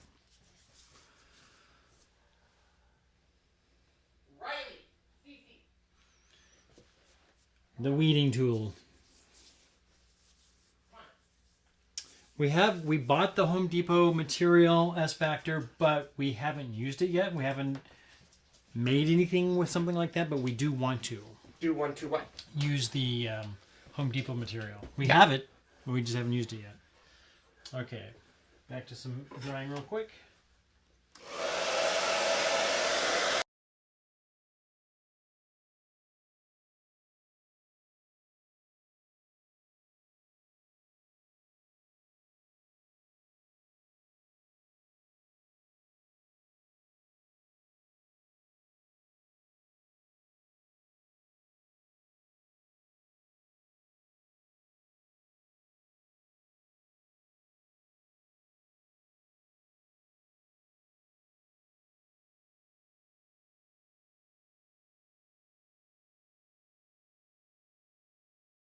Okay, so as he is painting, cleaning rollers, we just put them in the water. We'll clean them later. It's really not a big deal on that.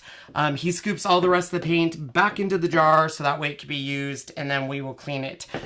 So the biggest thing is, a lot of people ask, how do you make money with the Glowforge? So you could do a couple different ways. Number one, you can obviously create SVG files and sell them to people that own the Glowforge. You can also cut designs and sell kits. You can make completed pieces of artwork like this and sell it. The majority of people that are making money with the Glowforge are making custom pieces. So they might take a 18-inch round and put a scene with, you know, a moon and stars and put a baby's name in cursive writing. So a lot of people are doing that. Gnomes are really big, unicorns, llamas, all that kind of stuff. So the majority of the stuff that people make with the Glowforge is custom pieces. You literally go on Etsy, you say, here's what I can cut for you, and we can, you know, you can use any of the words in there, and people love that custom. Especially names. That's the biggest thing, is that you can't, obviously, if you have a really strange name, it's going to be hard to find. By having a Glowforge, you can cut it out, no problem. Yep. So now that he is done, let me show you right what I do. And this is just my process. You guys can do however you want. But basically, once he's done cutting, I literally just put it right back in where it was supposed to go as a puzzle. And that way we know it goes exactly there. So even though I'm not utilizing this outer piece, I like to put it back that way. So that way little pieces don't fall. You don't end up getting them missing, all of that kind of stuff. So I'm going to take his brown pieces and give him his white pieces next. I'll clean your tray for you. Okay.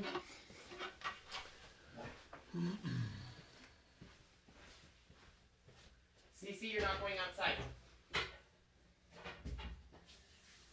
Buy the yellow MDF. I didn't know there was a difference in color in MDF. We were using MDF for other stuff, the 2 feet by 4 feet stuff, but not. I didn't know there was a yellow.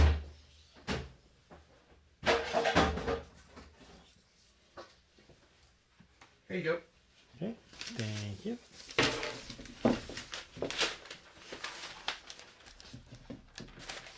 Here you go. Let's see.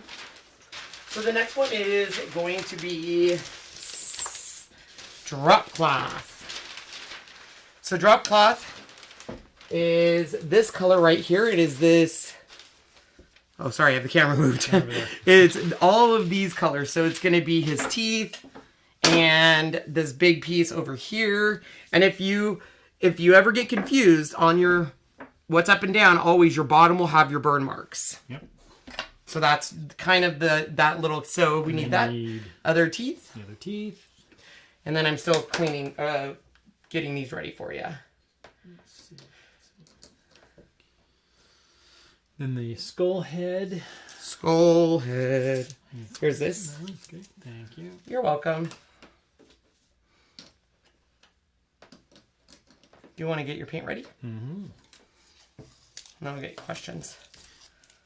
Dina says that if you buy Home Depot's MDF, be sure to buy the yellow stuff, which I'm not sure what that means. Yellow? Are you talking about like online or in store? Because our in-store does not have a lot of Glowforge ready materials. Nope. They're online. There's a ton of online stuff. But in the actual store, I haven't seen a lot.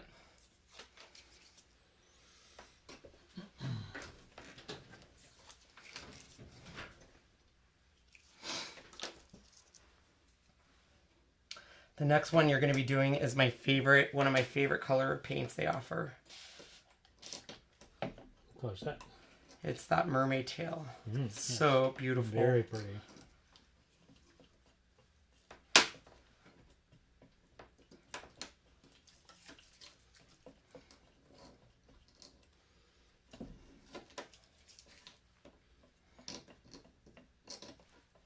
Oh, it creates less smoke. Ah, I'll have to check it out. Better for your Glowforge. How nice. I think, and this is just me guessing, I think, here's what I'm going to say. When the Glowforge originally came out, I think a lot of people were like, this is not going to do this isn't going to... A white one. Roll it, please. Oh, thanks, sorry. That a lot of people I don't think thought it would be successful because it was so expensive and stuff. Now it's not only successful, it's doing great. And we're seeing a lot more stuff hit the market that is designed specifically for the Glowforge. And I think more and more paper crafters are going to turn to it just because in the beginning, paper crafting you love because you can cut paper, vinyl, all that good jazz. But you also then want to venture out. And those machines are limited. Those machines are obviously needed and a great tool to have. But if you want to start getting more in depth on stuff like this, you're eventually going to want to upgrade. And we were surprised to go to HomeDepot.com, Lowe's.com, and just search Glowforge, and we were shocked on how much actually came up with it. Which Sean was excited because we bought a whole bunch of actual. They're not like wood all the way through. It's almost like a paneling. It's paneling. But still, it's like cherry wood and walnut and. Cedar is one of my favorite looking ones.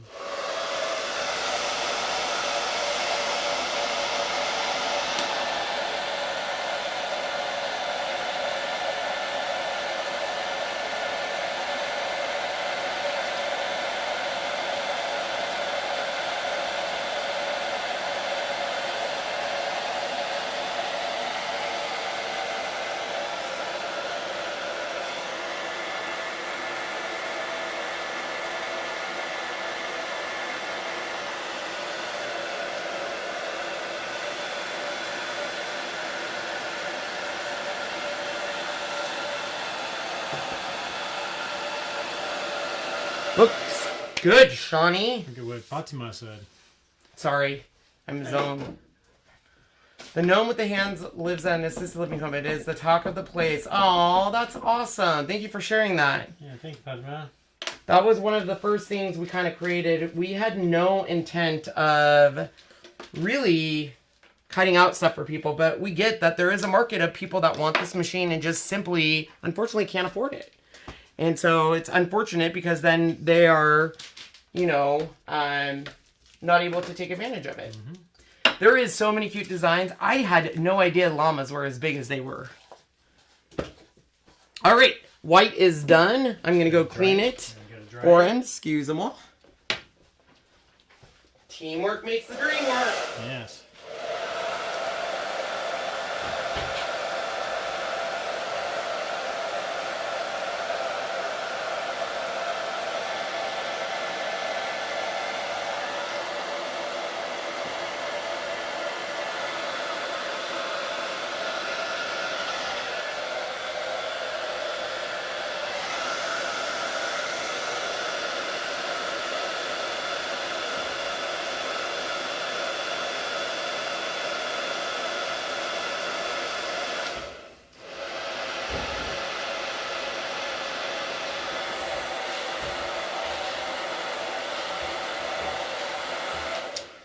We've even used cutting some dark blue acrylic for his oldest brother who is into lots of games, and we're talking a lot of games, that we cut pieces for his game, and even a game part of that board where you actually cut out where the pieces go into. We even cut that for him as well. So there's so much, thank you, there's so much that you can do with it. It's amazing.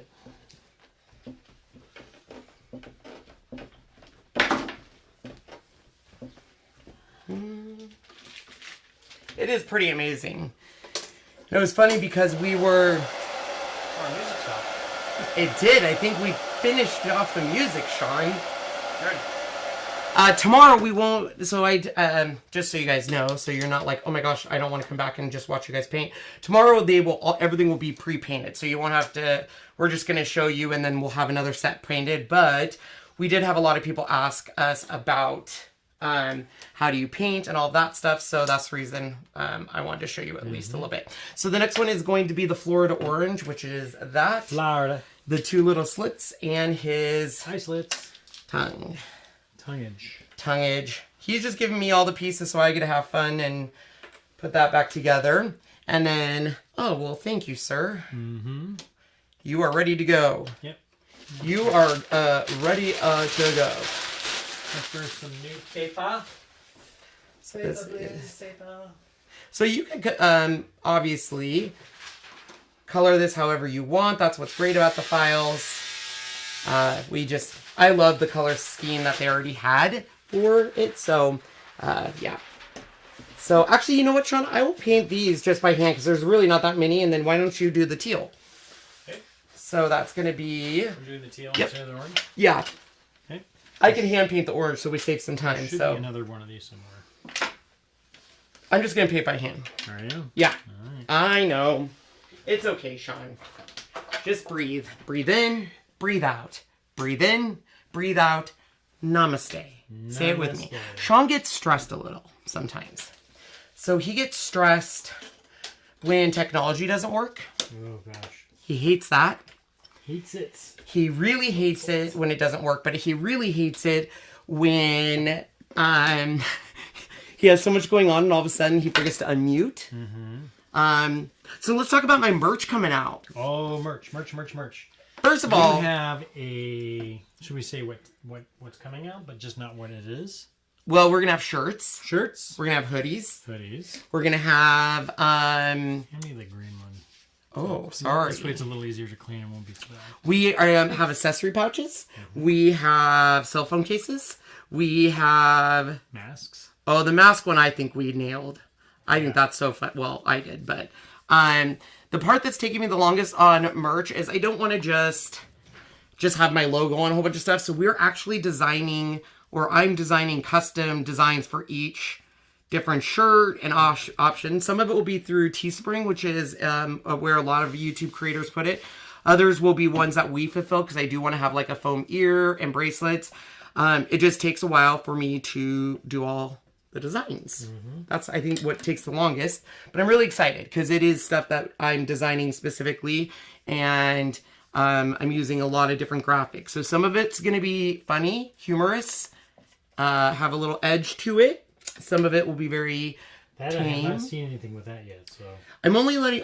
There was a part of me that said, do I just kind of slowly add it, or do I debut it all at once? And I think what we're going to do is debut the majority of it, and then we're going to have limited edition releases. We also are going to have enamel pins, which I won't go into too much, but it will be specialty stuff. Yeah, I'm really excited about it. We're going to get a sneak peek tonight on our other live? Maybe I'll do a sneak peek here while Sean's painting. Just let me see if I can find something. Let's see. Let's see. Who wants to see it? Who wants just a sneak peek? I'm not very good at just giving one sneak peek. I usually show all of it. So, what do you think, Sean? I'm leaving it up to Sean if we give you sneaky peekies. A little bit's fine. A little bit or all of it? Just a little bit. Like which one? One item. One item is all? Because the rest will all come later. We get the gist of it. Okay. So, this... I'll show you the mask then. Let me show the mask. Maybe I'll show him... Guys, I don't know what to show you. Well, you just said the mask.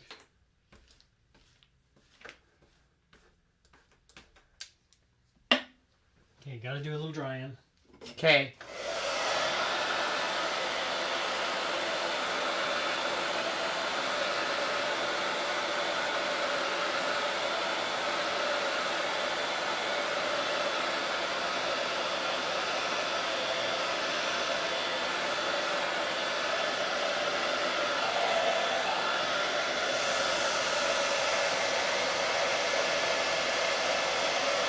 Will you hit my orange? Huh? Hit my orange? Oops. That's okay. Orange is coming.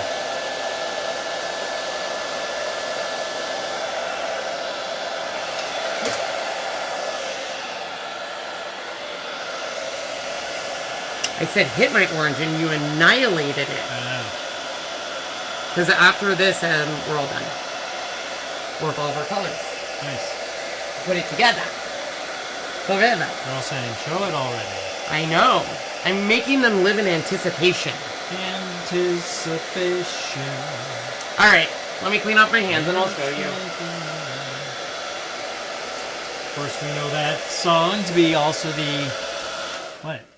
Oh, I unplugged you, I think. No, I turned it Oh, off. okay. So, once he's done drying, I'll show you. Almost done, almost done.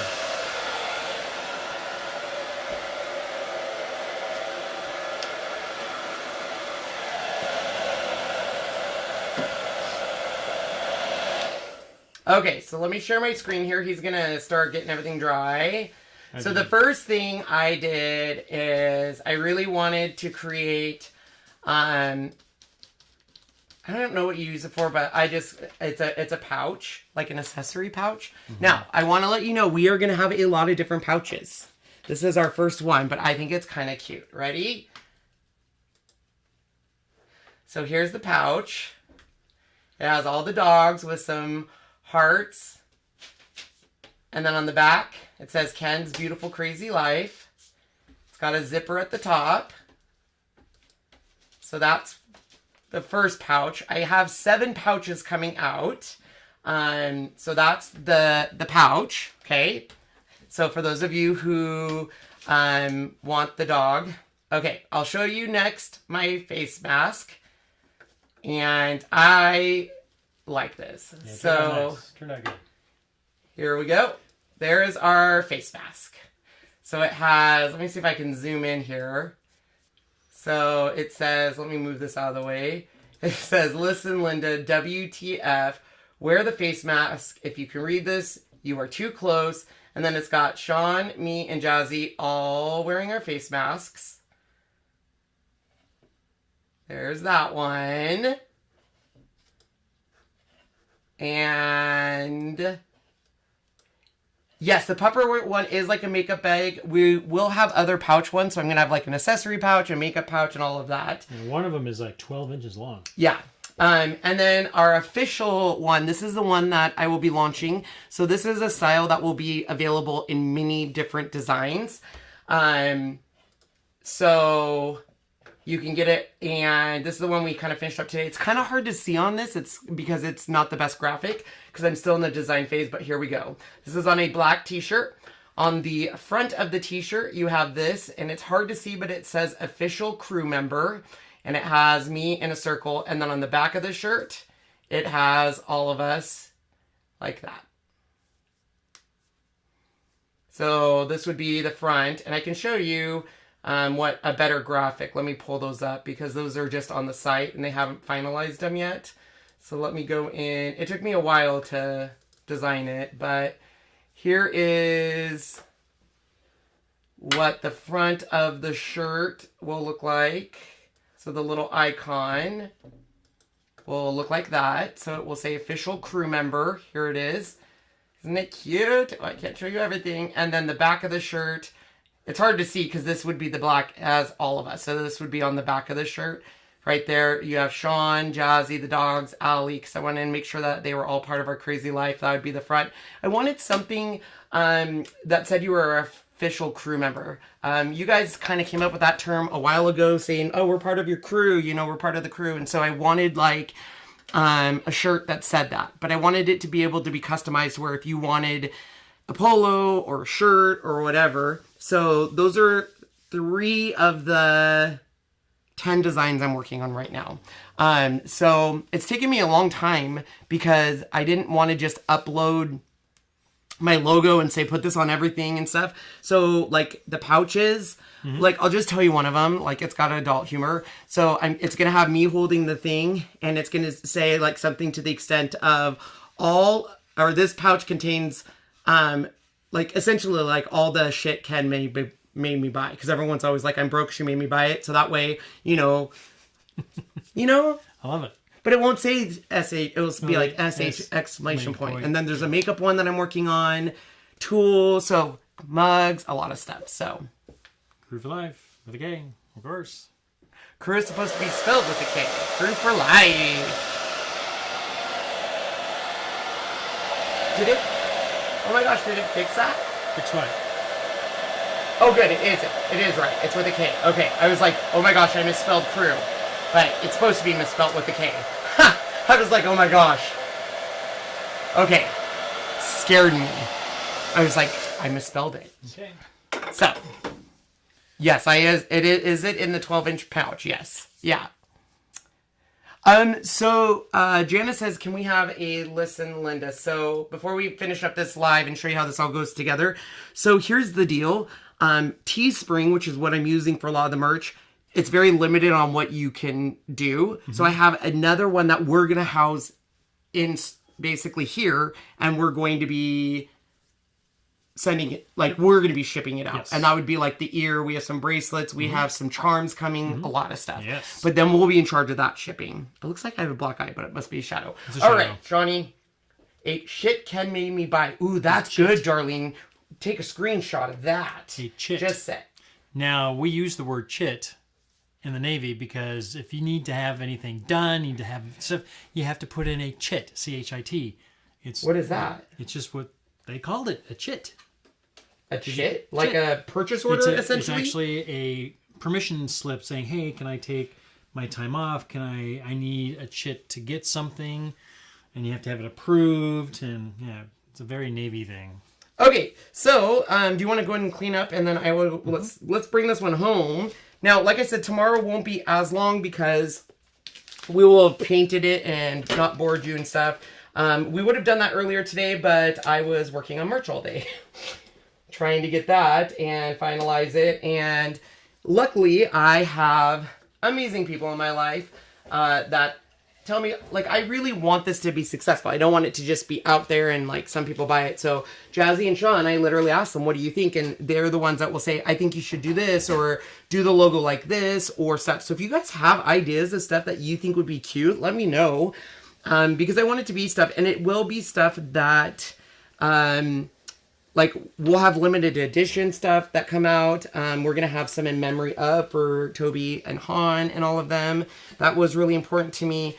But I'm doing all the designing, so it's just taking me a little bit longer. And then, of course, I'm revamping it. So if, you know, Jazzy, if Jazzy and Sean are like, oh, I think you should do this or something. But if you have ideas, I would love to hear some ideas of, like, different stuff you'd want. Like, I want it to be stuff that you guys would buy and be proud to wear and stuff. Like, I don't want it to just, it will support it. Here's the deal, though. Teespring does keep a lot of it. Let me tell you. Yeah, they do. Which they should. They're all custom made to order. So it's like as soon as you order it, they make it, ship it out. So it is something, it's not like we are going to have to house them or anything. They're all, which is nice.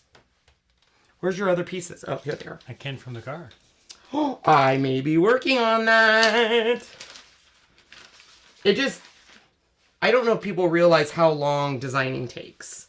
I don't know how Omar does it. For those of you who know Omar, he is a master artist, and he's the one that did all of our avatars. And he does, I don't know how many, I want to say he does 5 commissions a month. Does that sound right? Sounds about right. And he does amazing work. Okay, so I'm placing all the stuff that where it goes, and then I'm just going to glue it.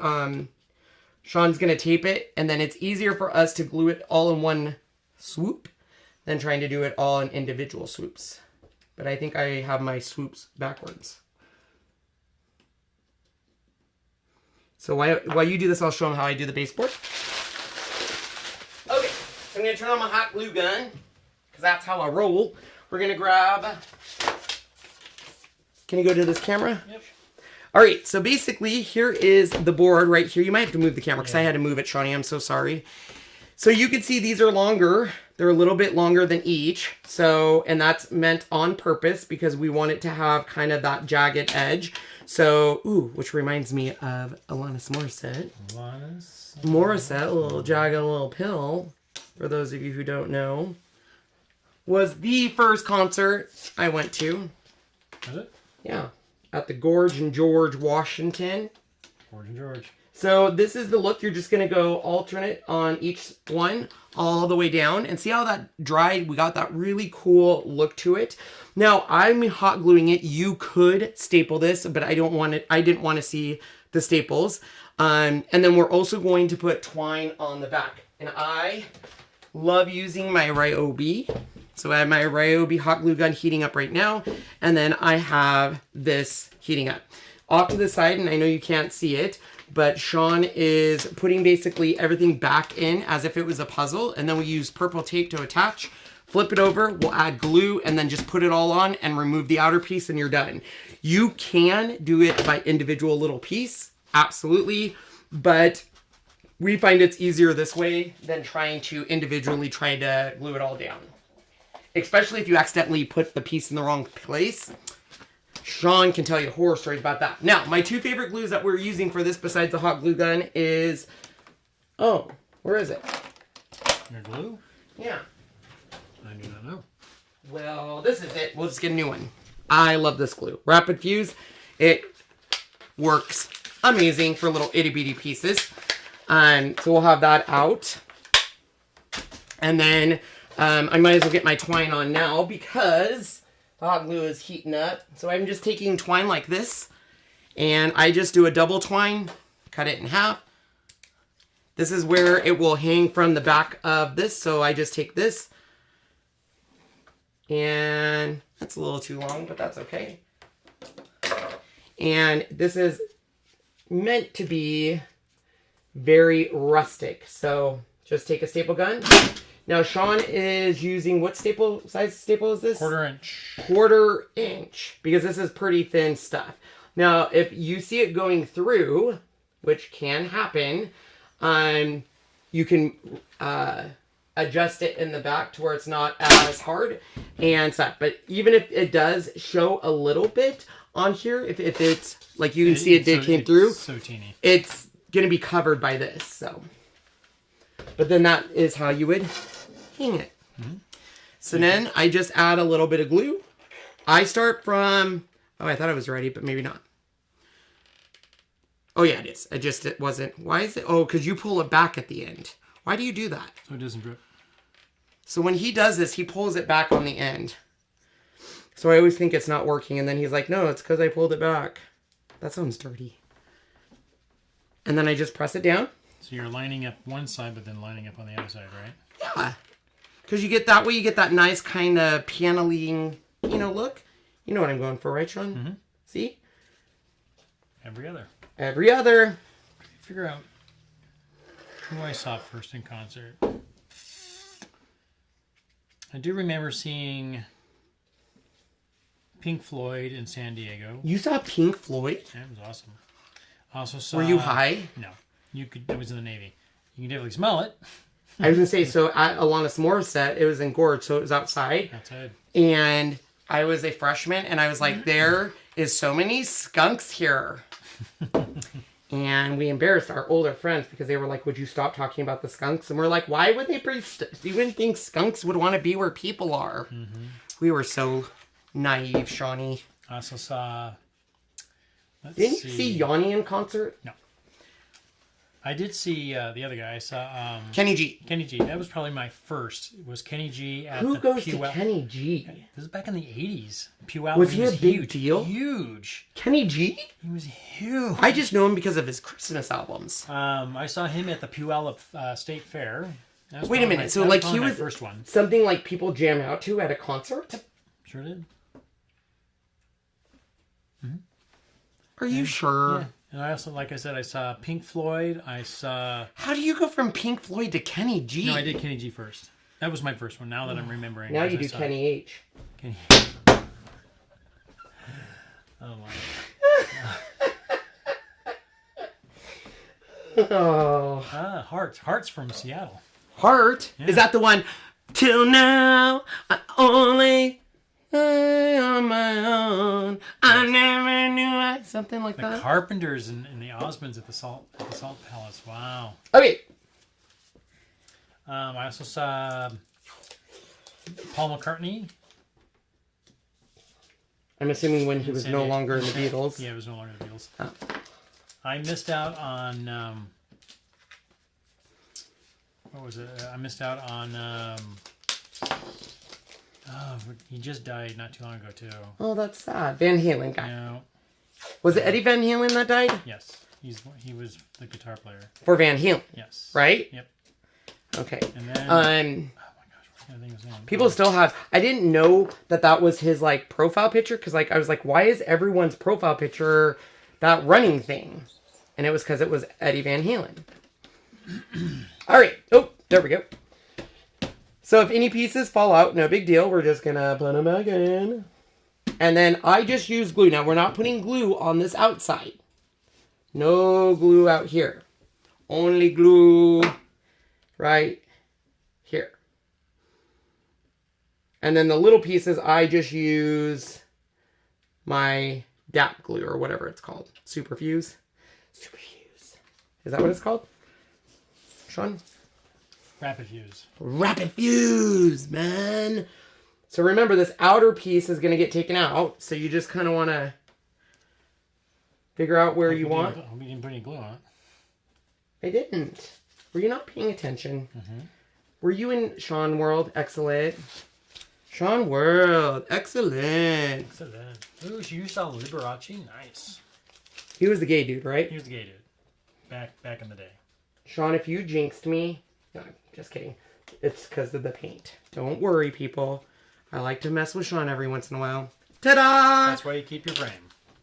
That's why you keep your frame. Now, if you want to do... Oh, it's just paint. Okay, so other little pieces obviously fell out. So we have his little eyes, and that's where I'm going to use my DAP glue. So I just put a little bit in there. Boop, boop. Then we put his eyes in. Boop. You have to make sound effects. Boop. Now, you might say, I don't know if they can see that, but these guys are a little different layers, and that's because of the palette board. So, for example, this one's dry already. You'll see, like, can they see at that angle? Like, some of these sit down is because these palette boards are different heights and stuff like that.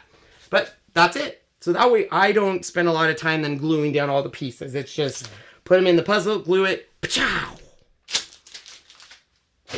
Why can't I think of that guy that just... I don't know, Shawnee. He died, not, I shouldn't say recently. May he rest in peace. Maybe a year or two ago. Oh, on us. All right, well, I am sorry that this live was so long. But, look it. Isn't he cute? And then we have it. It's all ready to go. So the longest part, obviously, is the painting. So tomorrow we won't have as much of that, but I love how they turned out. Now, we have two that we get to auction off. Yeah. So, Skillet is the best hard rock. Skillet? Tom Petty, thank you. Tom Petty. Tom Petty. How could you not remember Tom Petty? Yeah, I missed out because I had... What did he pass away from? David Bowie passed away too. It's so sad. So many people are passing Tom away. Petty passed away from cancer, I think. That's so sad. All right, guys, we will be back tomorrow with more Glowforge Spotlight. Hopefully we'll get the other three done. We'll have them all painted, so it'll be a little bit quicker. Or maybe not. I don't know. We'll see how we are feeling tomorrow, because we also have to do a whole bunch of cutouts, because we always are busy in our beautiful, crazy life. Yeah, and I'm trying to work on merch. So if you are interested, we'll be on my other channel at 7 o'clock tonight. Doing a quick project over there. So if you want to join us there, we would love to see you. It won't be a very long project, but it would be fun for you guys to be there. And anything else? If you have any questions on the Glowforge, reach out to us, and we'd be happy to answer it for you. It is definitely a machine I think it's worth investing in. And we will see you guys tomorrow. See you tomorrow. Bye, everyone.